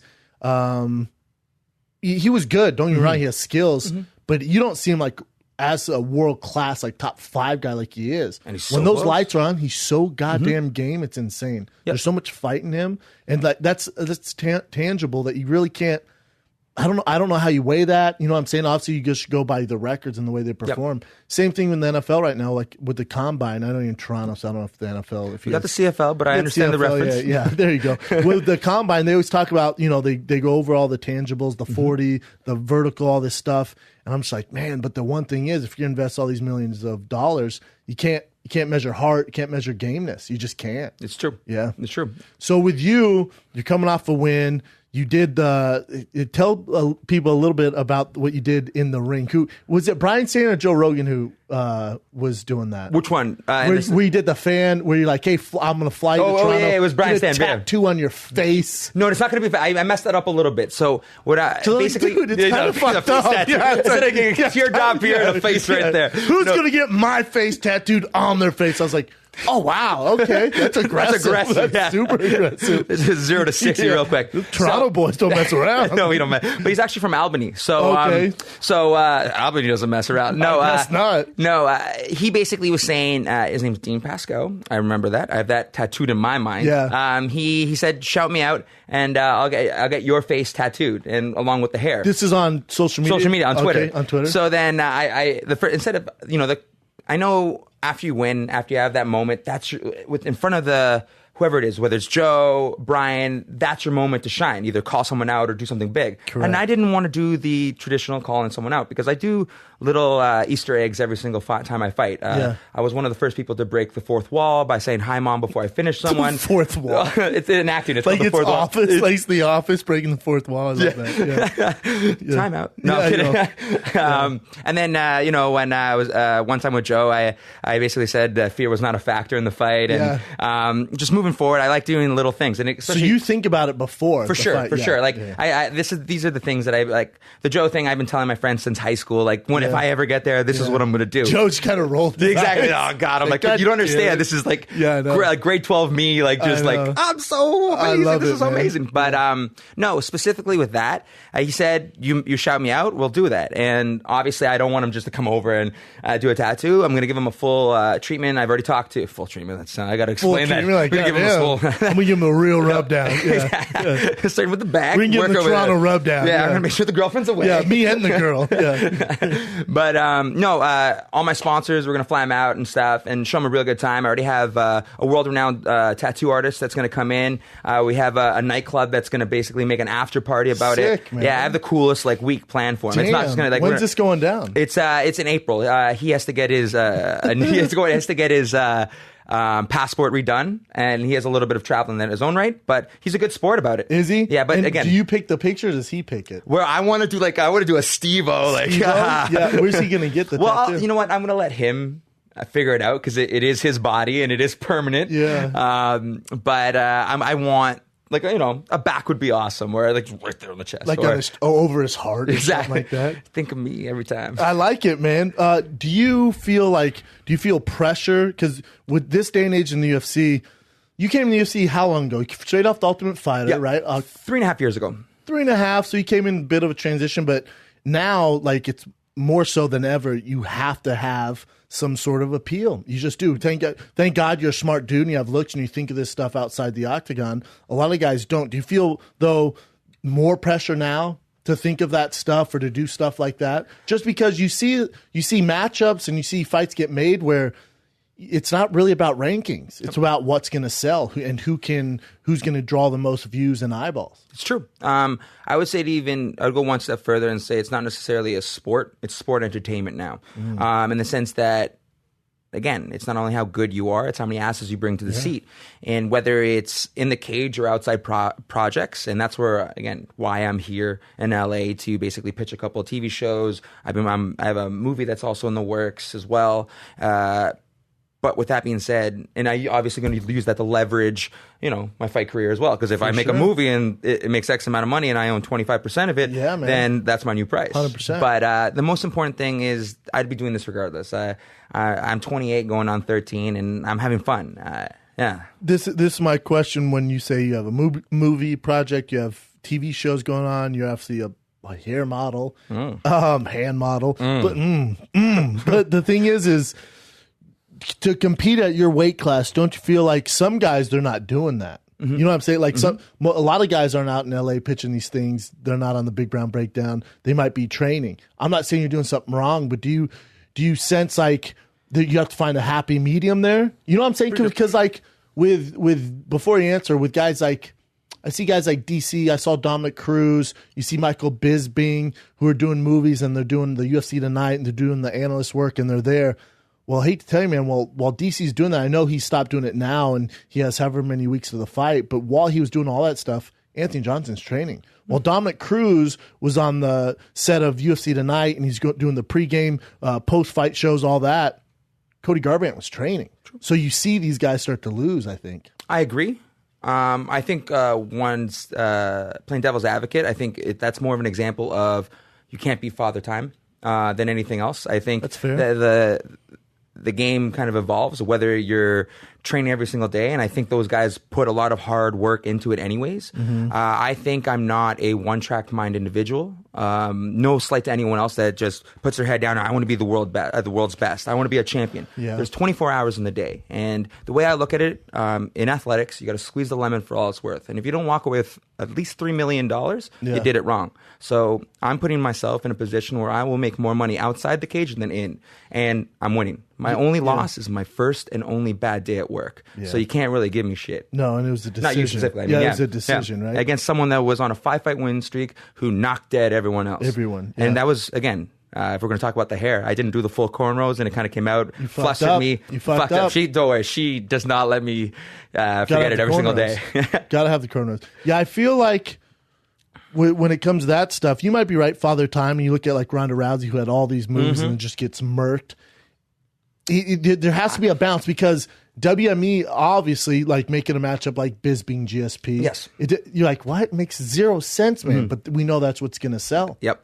And even I don't want to kick Rowena down, but I think even with Ronda specifically, that is more than just her being busy. I think that's her also buying into being a knockout artist and moving away from where she is, and also the fact that my friend Dave, he even brought it up once. In the sense that she will go down as the Hoist Gracie of female mixed martial artists. She brought the sport to female. She brought females to the sport, and the sport has moved on. Yep. And again, if you're not willing to evolve, it's evolution or die. And that's especially what kind of right now. Yeah, especially right now because the game's evolving so fast. I was saying even when I came back, in 6 months, and I retired, 3 years ago, the game evolved so much, man. It's just, especially at your weight class. Heavyweight, not so much. There's a lot of dinosaurs. Yeah. But with the lighter weight classes, man, you better be on it. You better be evolved or you get left behind. Well, that's an example of power goes last. Look at George Foreman. 40-year-old man, 300 pounds, working his way from the circus back to championships. And look at Hunt, look at Arlovsky, Overeem. Big boys. Really with heavyweights, because power is the last thing to go. They can still compete. So with you're coming off that win, which a huge win, man. And after a layoff, I don't think people realize that magnitude of a win. And you want to, you did the whole tattoo thing, which was great, but you didn't call out anyone. But I saw in an interview, you mentioned you wanted the winner of Rashad versus your boy, Kelly. Dan Kelly, Dan Kelly. Yeah, I know. Obviously, my expectation going in that was I was hoping in some ways that Rashad won. He's the favorite. He's the favorite naturally. He's a former champ. He's going down middleweight. You would assume he was the bigger guy. But not everyone gives Dan Kelly the credit where credit's due. His only loss is to Sam Alvey, who does what he does, knocks people out. Yeah. And I can vouch for that. I was like, You know what I mean? So Dan mentioned something about a knee injury. He wants to heal up or whatever. I want to fight sooner rather than later. There's International Fight Week, obviously. We both would love to go to Denmark and Sweden in regards to the May. I feel like you guys would fit in there. Exactly. Yeah. I feel like things would get weird in Sweden with you, too. Yeah. Not going to lie to you. Everywhere. Yeah. That's weird everywhere. Let's be real. That's all good. Try everything twice. Yeah. So, International Fight Week, you got all that. But Kelly was with you, right, on the Ultimate Fighter. Yeah. Was he a threat on there, or was he like the dad, like, hey kids, don't drink? Definitely the dad. But I think between me and a couple of the other guys, he didn't really necessarily like me. It's only it's one of those interesting things. I stepped back a lot. It's gonna sound lame, but I wrote in a journal every single day. I reflected my thoughts in the house, and you really get set into narratives. So I think my narrative was the brash. They dubbed me the Canadian pretty boy, and then also, with a mouth, and I'm very energetic, as she would say. I run off of energy drinks and compliments. Yeah. So Monster, what's up? What's up, Monster? Freaking, what are we doing here? Yeah. But no, the point being, he didn't necessarily like me too much, and it wasn't until after his loss, because he lost the first round, right? So that's kind of a humbling moment where we did have a little bit more heart to heart, and I think he's a competitor through and through. He's been to the Olympics four times. Placed I think as high as 6, and he's now Brett Favre's dad going in there still kicking ass. Yeah, he's old. He's old. But at the same time, that all jokes aside, he's a tough competitor. Has no quit in him, and he has something that I don't. As much as I love being a fighter, as much as I want to be the best, he needs to put food on the table of his kids, and that's a tangible that I've been faced with. Someone like Caesar, who I just fought, Thiago, and Sam Alvey. That's some tangible thing. In many ways, this is a fun ride that obviously it's my passion, it's my focus, it's my love. Yeah. But it's that one thing that they have that I don't. So I think he's on a 4-fight win streak. I think he deserves to fight an Ultimate Fighter winner, and I'm right here. It would be you. My only thing with that is he's just. I like the guy, don't you? And he is tough as nails. He's so fucking tough. But I feel like that wouldn't do too much for you. Grandy's coming off the Rashad win, which I didn't think he won the fight. I thought it was close. Yeah.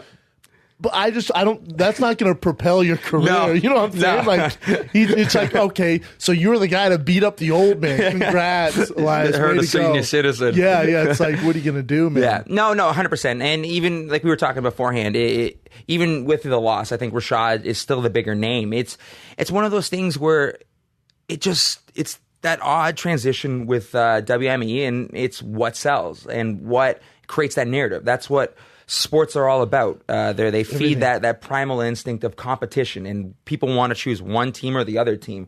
And it's either the young rapscallion or the guy or the guy telling me to get off my goddamn lawn. Yeah, guy. That guy. But I think with the narrative stuff, I think WME they're trying to they're in this blender. Yep. They're trying to figure out stories, and someone has to go, hey, what about Elias? And who's Elias? Oh my God, yeah, man, the guy's killing it. Let's focus on this. Yep. But I don't know how you get that attention. No, I don't. 100%. Well, I got to pick him up, throw him, and look at the camera and say hi, Dad. Yeah. You got to do something. Yeah. That's why your stuff, the antics in the ring, outside the ring, like you almost have to do that. You're basically going, WME, come on, man, over here, follow this. Especially in Canada, the Canadian savior is back. GSP. Yeah. Is everyone just buzzing? Well, yes, no, 100%. And I one of the gyms that I call home is TriStar. So I didn't know that. Yeah. What's it called? I also have a place out in out in Montreal. I train both TriStar and Titans Academy down there. Nice. So I'm really excited because George hasn't fought my entire career. We actually watched his final fight against Hendricks while we were in the Ultimate Fighter house. And so I'm really excited. Fought 4 years, give or take. And you've been in UFC 3.5. 3.5. There you go. Just give or take. Yeah. So it's going to be interesting in the sense of all of the buildup that's going to happen. That hasn't been there. He's still been in the gym. He's still, he's been training with you guys. Oh, 100%. And he's also been coaching as well. Once or twice a week, he puts on the coaching hat and teaches us his bread and butter. Yeah. Wrestling. Who better to learn MMA wrestling than the MMA wrestling champ? And he's a good coach, too. And he's a very cerebral guy. Yeah, great sweetheart. guy. He's even nicer than he seems on TV, which I is agree. retarded. He's the best guy ever. And so Faraz is your head coach, who I think top, and there's argument for both, top 3 coaches of all time. Yep. Right now, as far as just MMA knowledge and like being so involved in the game and knowing striking, knowing the ground game, knowing wrestling. He's just such a good coach, man. Yep. And one of the beautiful things that TriStar really encompasses is what brought me into mixed martial arts in the first place, the fighter's journey. I want to travel the world. I want to learn from the best, and I want to soak it all in. TriStar has that same mentality, and they're very open policy. They have a dorm system there where people come from, like, there'll be a low-key 9-0 Sweden dude that you've never known, or a guy from Germany that's 6-0, and they're like, oh, cool, my new toy for the week. Yeah. You know, break them and then send them back. Yeah, man. Yeah. Not really break them. I'm half kidding, yeah, but it really is a beautiful environment that has a welcome door, and it's a very Canadian thing to do. Super Canadian thing. And for us was just so, I was blown away by him, man. We'd see each other around fights and stuff. And like I said, I was training at TriStar with George for a few weeks, man, some months. And he was just, I was blown away by Frost's knowledge, because him and people don't realize him and George were best friends. They came up together. Yeah. So it's not like, granted, he listens to what, Frost says, but it's a very like best friend companionship. Give and take. Give and take. I think it's unique. A very give and take. I think it's a perfect relationship for George in that manner. Yep. And the beautiful thing with that is the idea of it was a product of its time, and he has been able to evolve since. We talked about, the sport evolving. I think what is very amazing with Faraz is the sense that he's in the gym still, not only as the coach, but he's still training. And he badass straps too. He straps on the gloves and he'll go sparring with me. Like, you know what I mean? Like, and he does that with all the pros specifically. So he's learning, growing, and never taking it idle. And do you see because GSP from 4 years ago, if it's that same GSP that fought Johnny Hendricks and he fights the same way against Bisping, I think he loses. I love George. George is one of my favorite people. But we talked about evolving. That same George doesn't get it done. Yes. And I think the three years has allowed him to decompress. I think when you're that great and have 7 years of a target on your back, he is strictly an OCD type person in the sense that when he won a fight and then found out the top contender, he couldn't enjoy the fruits of his labor. He's already like, well, I got to fight that guy in 3 months. Yep. So I can't really be doing this. So, he's been in the gym. He's been doing outside types of, the gymnastics and focusing on the sprint work and all that jazz. But I think the ability to enjoy the fruits of his labor has brought him back hungry. I think we can both agree that in many ways of the options, this isn't necessarily a safe choice, because obviously Michael is a champ for a reason. He's knocked out Luke Rockhold, which is the huge. Like, I think it's one of the biggest upsets, especially when you add the fact that 7 day notice. Yeah, a 7 day notice on set in your homeland. Yeah, he was in Toronto on set on Fast and Furious, like 19. Yeah, we had a couple of beers, like just like not too beforehand. Yeah, we're just talking. He's like, blah blah blah. And he's like, I'm really enjoying the set. It's good. Like, and even one of the times I was here in LA, it was a really surreal moment when he was kind of in a reflective moment of his career. It was a little bit before the actual fight, and to have this mentor talk to you and look at you as almost a peer, it was surreal. I was like pinching myself, and then fast track 2 months later, not beating Luke Rockhold in the way that he did, and then close fights with Henderson, and then Anderson as well. I think digressing back to the conversation that I was bringing up, I think George fighting Bisping is not an easier fight, but you're not going to get hurt as much as if you fight someone like Anderson Silva, who, even if you lose, you might get really, really hurt. Interesting. And so, because I think GSP's options were Woodley, which is a different animal than Bisping. So Woodley, Thompson winner, Connor, which Dana said never really came up, but Connor, and then Bisping. Yep. Or Anderson Silva. See, I feel like out of all those, Anderson Silva is the easiest for him. The dad bought Anderson Silva right now. I think George could take him down, wrestle him. It wouldn't be an exciting fight. Bisping, and I want to get your views on this because you train with George all the time, but I don't see it as an easy fight for George, because you look at Bisping and his takedown defense is ridiculous. You look at, Tim Kennedy wins, the draw with Rashad Evans, Chael Sonnen. Like, he's a monster to take down, and he is bigger than George. No, it's true.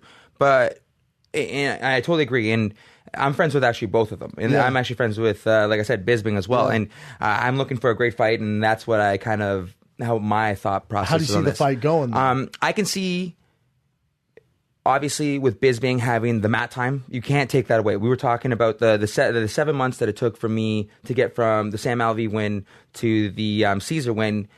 You feel it. You feel the distance. Now, think if you're the main event, and probably one of the biggest fights. They're obviously going to stack that fight, that card to the wazoo, and it's going to be an amazing card. And you can't, like we said, you can't take away from the momentum, the feeling of not invincibility, but the feeling of the Cinderella moment for Bisping. Yeah. But I think George, if anyone is capable of being focused and sticking to a game plan, and whether fans afterwards will be happy about that or not, I think George is able to pull that off. I agree. But like we said, Bisping is almost impossible to take down. He never quits, even when Tim Kennedy is not Tim Kennedy. Tim Kennedy obviously put him against the cage, but Henderson, even when someone like Henderson is smashing him, Anderson Silva knocked him out. And he woke up and then won the next round. Just put his mouth guard in. I call him the English zombie. Yep. Knocked out, won the next 2 rounds. Yep. So you can't take that away from him. I think Bisping is the person that will make it a very. I say that GSP has the opportunity to come back and get a win in the way that GSP does. I think Bisping is the person that can push the pace and make it a more quote-unquote exciting fight with his toolkit. Correct. And this is where it gets interesting for 2 reasons. To me, and the UFC needs stars right now. Like, they're predicated on stars. That ship does not go far without stars. So they put up the bat signal because Ronda, right, got murked. Brock Lesnar was like, I'm good. I'm going to stay in WWE. Makes sense. I don't blame him. So you have your 2 biggest stars out. Connor's playing grab ass with Mayweather. We don't know what's going to happen. That fight might happen. We'll talk about that for sure with you. But we don't know. But he's out. So your 3 biggest headliners are out. So I feel like WWE is like, what the fuck? What are we going to do, man? Put up the GSP signal. Put it up. Let's see if he answers. So to me, the only red flag there is, did they offer him so much money? And George was like, God, it's hard to turn down. Does he want to do it? Like, is it in his nature where he wants to compete? Because walking away from the sport for 3 years, especially after that Johnny Hendricks fight, and he felt disrespected by Dana, and then now he comes back. I don't know, man. Like, why come back, George? I think, it has to be money.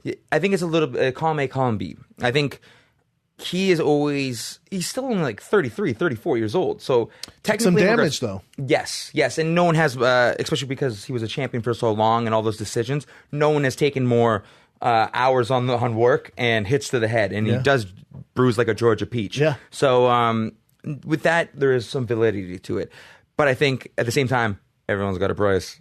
People's prices are just different, right? Oh, they call me. I'm like, I'll never fight. How much? Exactly. Yeah, I'll fight Hunt. You Let's know, do like this week. I'm ready. Monster. Exactly. Yeah, I'll take Francis on. God damn it! You know, trying to get that house on the beach. Exactly. I'll do whatever. Exactly. You can put another level on that house on the beach. To me, I'm just a little scared as a friend of George's. Like, you didn't want to fight for so long. You always talk about the Under Armour deal.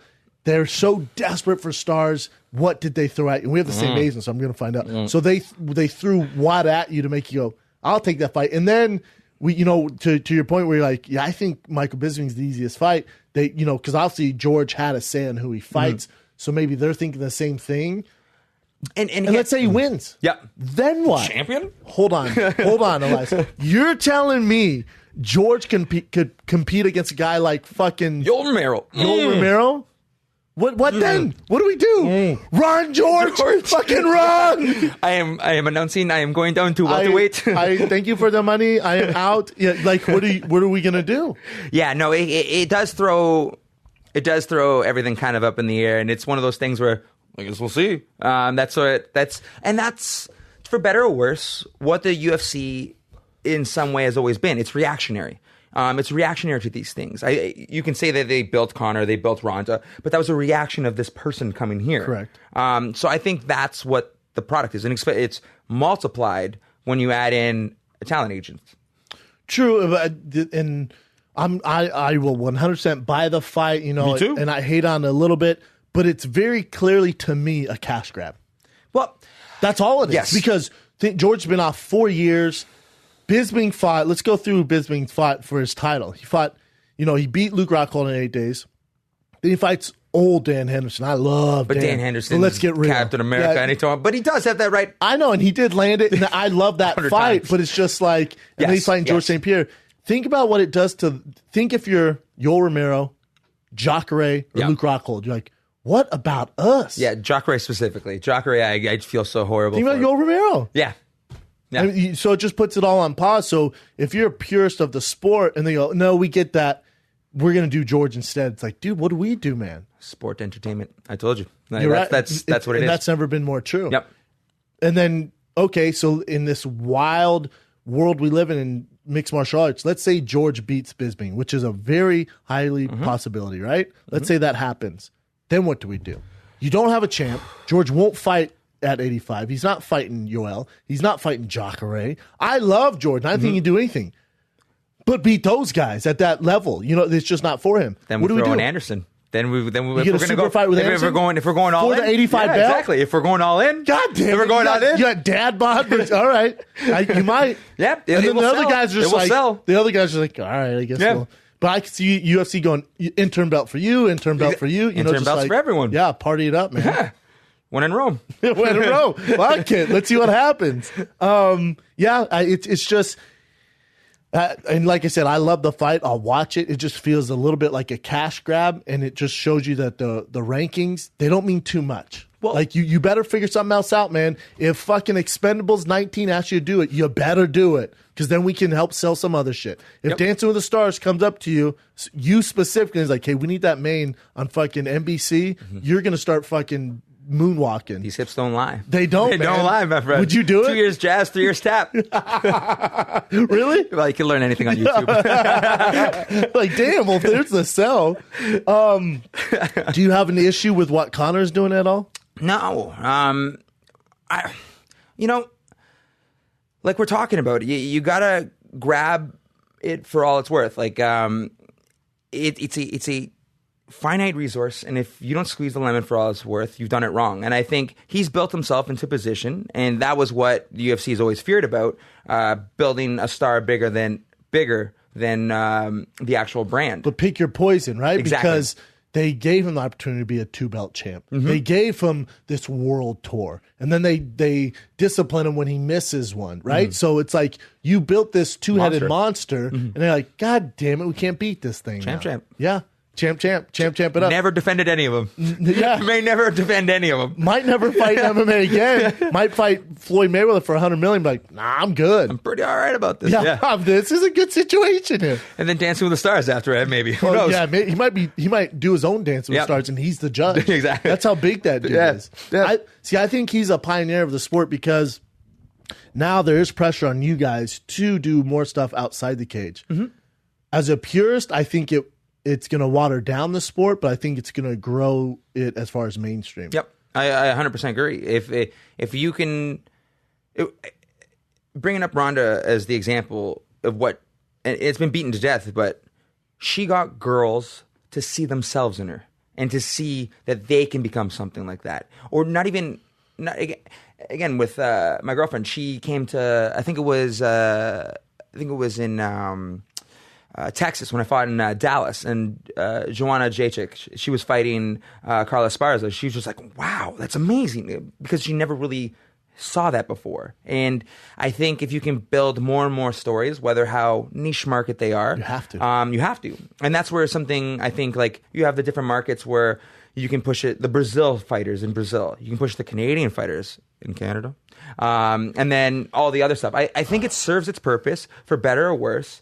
And I think that's just the way the direction's going. And I'm doing my part, having a TV show and a movie in the works, and owning a big piece of all of them. I mean, I could see, and you don't have to give me your pitch on TV show, but you're talking about being this free soul that travels around. I could see you going around to all these different countries and embracing the culture and doing these in different styles. Right? Yeah. You think I'm in entertainment. Yeah. You know what I'm saying? With your personality, and you're not a threatening guy, right? And you're a guy that people can relate to, and you're this free spirit, and I can see you travel around embracing those. Almost like Anthony Bourdain meets UFC. Well, I can either confirm or deny. Yeah. And the beautiful thing that I've kind of set it up, we already have two offers. It's just one of those things where you want to talk to all of the options. It's good to have options, though. Life's about options. It's all about options. So for you, the next thing is you're doing this, you're training, and then you're pitching these TV shows, which I think is awesome. But you want to fight fairly soon. Yep. What about, and I mentioned this on my Twitter, but who knows where Rashad's head out. What about a guy like Hendricks, Johnny Hendricks? That's true. It's a little bit of conflicts in interest in regards to friendship. Both my coach, a couple of my coaches, and whatnot. But what do you mean conflict of interest? In the idea of fighting a friend, fighting. He's a buddy of mine, so I can Johnny Hendricks is. Oh, I didn't know because that. we spent the whole time cutting weight together and stuff like that. It would be a little weird in that aspect. So, God, but this is my thing, and I hear you there. But let's say you go on a 3-fight losing streak. God forbid, Johnny Hendricks is not going to pay your bill. Johnny Hendricks is not going to fly you and your girl to L.A. Nope. Beating Johnny will pay your bills. You know what I'm saying? So your acquaintance, your friends in the fight world. Yep. And they always say don't get too close because you guys don't train together. Yep. You know what I'm saying? If you need it, if God forbid, like I said, you get injured, you need a loan, call Johnny and let me know how that goes. He's like, bro, I just lost my ass on this fucking big rig steakhouse. I have no money. You know what I'm saying? So I get he's a friend, but if they bring that fight up to you, you should be chomping at the bit, man. No, at the end of the day, I'm a professional and I'm going to do my job. So is he. Yeah. So that's the important thing I would say on that. I think there are still a couple of fighters that are in the actual top 10 that I would love to, like Krzysztof Jocko, who's That like top makes sense. 12. Like I think if I'm going to go in the direction of the top 10, that's where I kind of want to go. I understand fighting someone who has a name, but I think someone that It's not necessary. Yes, I don't think If he was the champ, you'd yes, do it, but it doesn't make or sense. even further up ahead. Sure. I think because of even with his name, depending on how it goes, because we both won on the same night, I think that I am somewhere still a little ahead of him. It's just the name recognition, Yes. right? If I don't we're know gonna how go that way, I I would don't know still how fight. it is in Canada. Yeah. But you find the same card, Yep. right? You both won. Mm-hmm. He's not injured. You're Yep. not injured. Well, if we're going to go on names, I would still love to fight Rashad. I would still love to pick him up and throw him around. And, and if we're going to talk about a It'd be a champion, good that's another matchup. champion. Yeah. But you have two options. Yep. And I just, again, I hope. I agree with you. I agree with what you're saying. I totally agree with what you're saying. I feel like a lot of fighters, you're freaking in the middle of the sea and it's like SOS. You're like, dear God, WME, notice me, man. Give me this fight. And they're, like you said, they're in this blender and they just got to go, oh yeah, there's Elias. Let's go, man. I'll give him this guy, you know? That's why. And it's, again, it's doing shows like this. It's doing UFC Tonight. It's, being on commercials, pitching these shows and just, you got to become undeniable. Yep. That's what you really have to become, undeniable.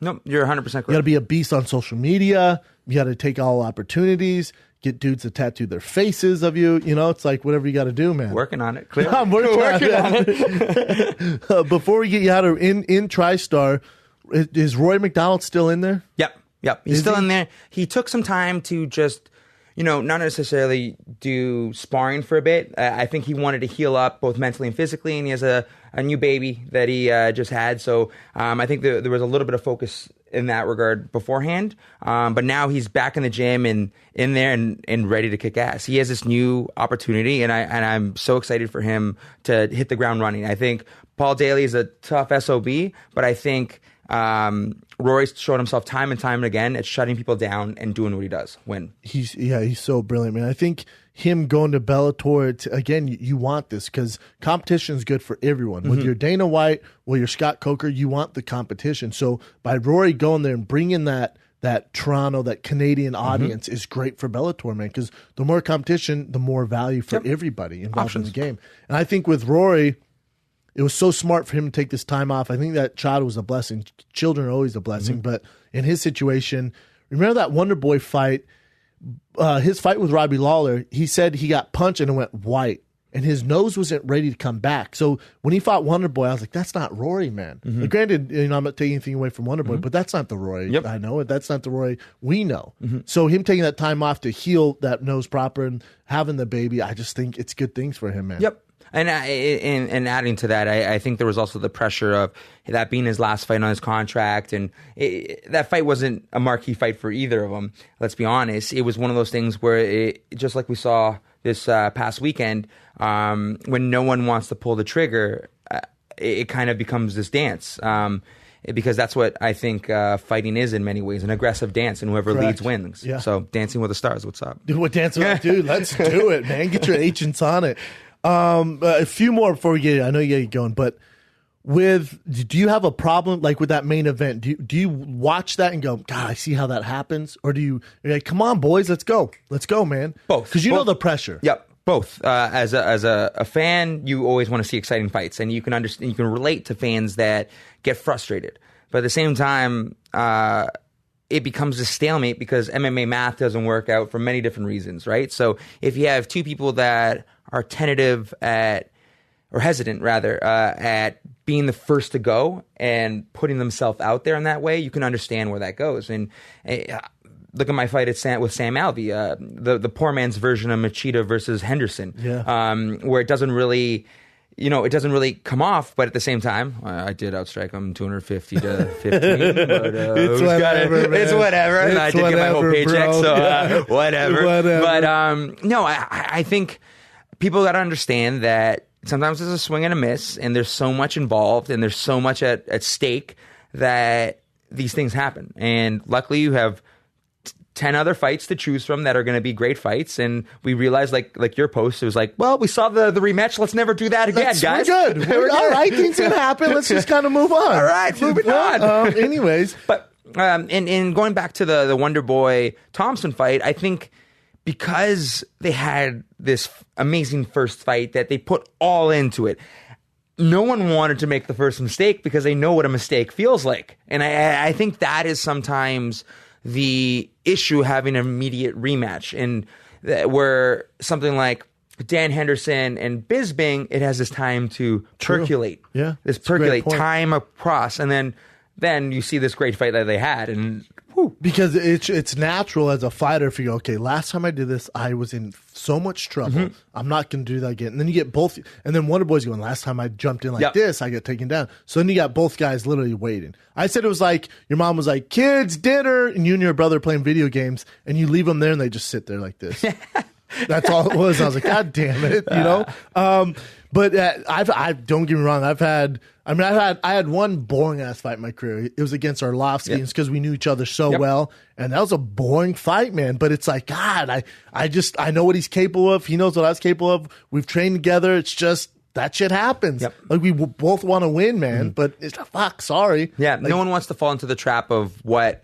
Sometimes in regards to training and sparring, especially when you're at that level and so close to each other, it just means who has the better day. And like we talked about, fight day is the most important thing. So no one wants to have that bad day in front of 10,000 people, in front of 1 million people at home, and, you know, walking with half your paycheck. Yeah, man, half your paycheck. The last one, with the Khabib Ferguson, I think the reason why that main event's getting so much hate is because we had so much expectation with Khabib Ferguson. That, to be honest, was the fight.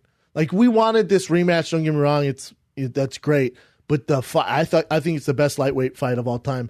Ferguson, Khabib, number one versus basically number one for the interim belt. And if you're a guy who's balls deep in the sport, that was the fight. So when that fell through, I already had a salty taste in my mouth, man. I was like, God damn it. Why can't we have nice things? This is why we can't have nice things. This is why we can't have nice shit. This is why we're not as big as the NFL. God damn it.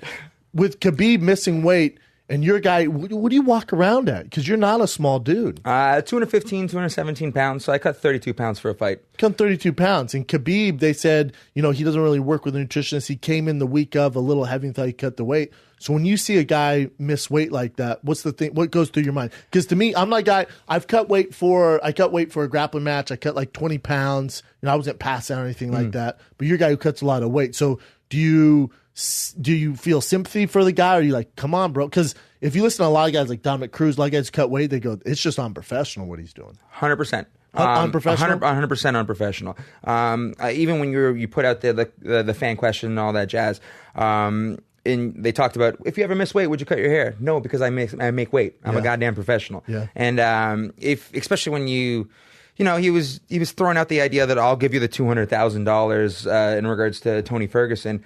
That point aside, if you have the $200,000 to spend, you'd think you put a little money in a nutritionist.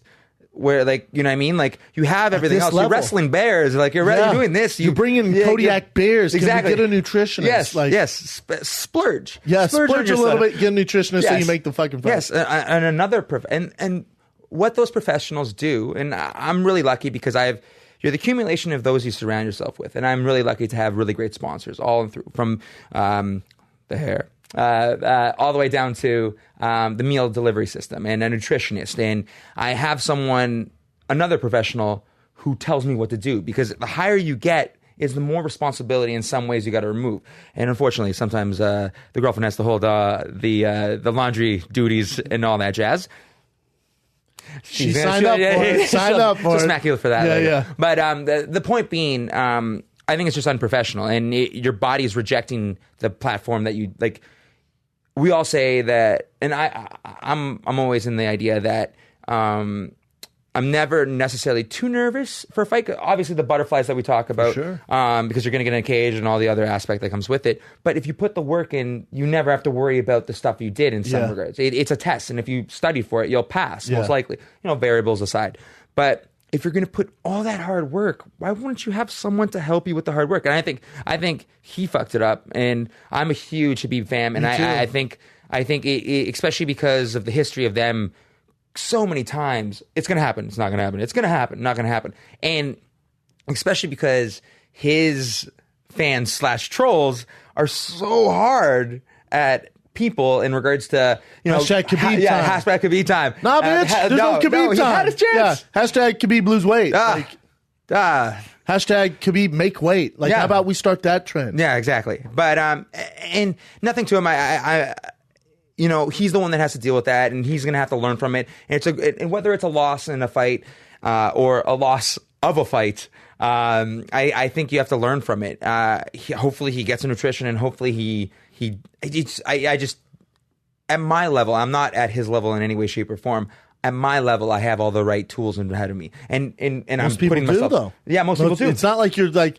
Don't get me wrong, it's great what you're doing, but most guys There's no secret to it. who are successful have a nutritionist, have a guy who's going to make sure you don't have to worry about that stuff. We come in the week of the fight and you're good to go. Yep. So for me, it's just like, how do you let that happen, man? That's a loss. In the public's view, that's a loss, man. Because if you're Dana White, would you book Khabib? Would you book Khabib McGregor and do a world tour and hope he can finally make weight again? And spend $10 million on the promo? Would you do that? We both know the answer. There's no way. No, and then people are going to be upset. Like, that's not fair to Khabib. No, it is fair. It isn't. It isn't. It isn't fair, but it's also the sense that they got shit to do, and that is not necessarily too much of a liability. Exactly, and it's one of those situations where, unfortunately or fortunately, depends on what side you're on. It also gives Conor all the power again. Gives Conor more power. More power. Ronda losing gave him power. Brock Lesnar retiring gave him power. Khabib missing weight gives Conor power. Like he's just literally soaking this in, getting bigger, sitting on his money. And he's gonna run off and do a couple of TV shows and stuff like that. Yeah, man. So all this stuff just adds up for him. Just keeps adding up, man. Yeah. Well, man, I can't thank you enough for coming by, brother. This has been so much fun. Back. We can make this a 4-hour podcast if we wanted to. But your girl's like, get me the fuck out of here. The beach is right there. Let's get going, man. What do you guys got planned? If you need tips, places to go, I got you, man.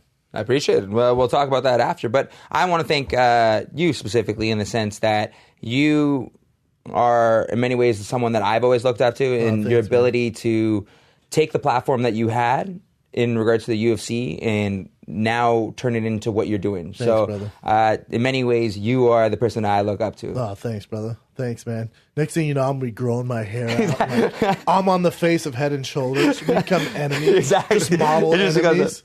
I need to lose some weight if I compete with you. Can't thank you enough, man. On Twitter, social media, give it to him, man. At Elias Theodorou.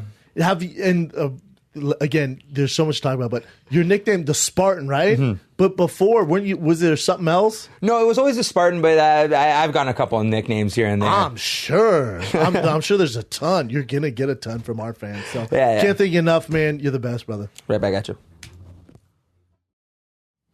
Thank you guys for listening to Elias Theodorou, the Spartan, the UFC badass model. Hair extraordinaire. He showed up here with his dime piece. This was a fun episode. Again, thank you guys so much for making this the #1 sports podcast in the world, beating out just some titans in the rankings on iTunes there. The #2 podcast overall in the world at one point. Again, it's all to the fans. You guys, it's scary launching a new channel, but you guys have made this pretty seamless, and I can't thank you enough. I will be live in La Jolla, basically San Diego, the Comedy Store. Get tickets right now, tfatk.com. We are halfway sold out, and it's the end of April, so that bad boy will be selling out. Get tickets now. The Comedy Store in La Jolla, San Diego. The Comedy Store, tfatk.com. Also, the Everlast contest. If you want to win 2 pairs of Everlast custom Big Brown gloves, what you got to do, listen to the Big Brown intro that Skylar Aston sings and get creative. On Instagram, tag me at Big Brown, or sorry, there is no at Big Brown, at Brendan Schaub, at Everlast. Tag us both. Get creative. Singing, lip singing, dancing, whatever you got to do to get our attention. And at the end of March, we'll pick 2 winners. If you need anything from Everlast, everlast.com. Promo code is Fighter, and you get 20% off the entire website. That's everlast.com. Instagram at Big Brendan, good Lord, Brendan Schaub at Everlast for the competition. You have to the end of March to get creative. Again, thank you guys so much. Till next week, bigger, badder, browner. I am Brendan Schaub. See you next time.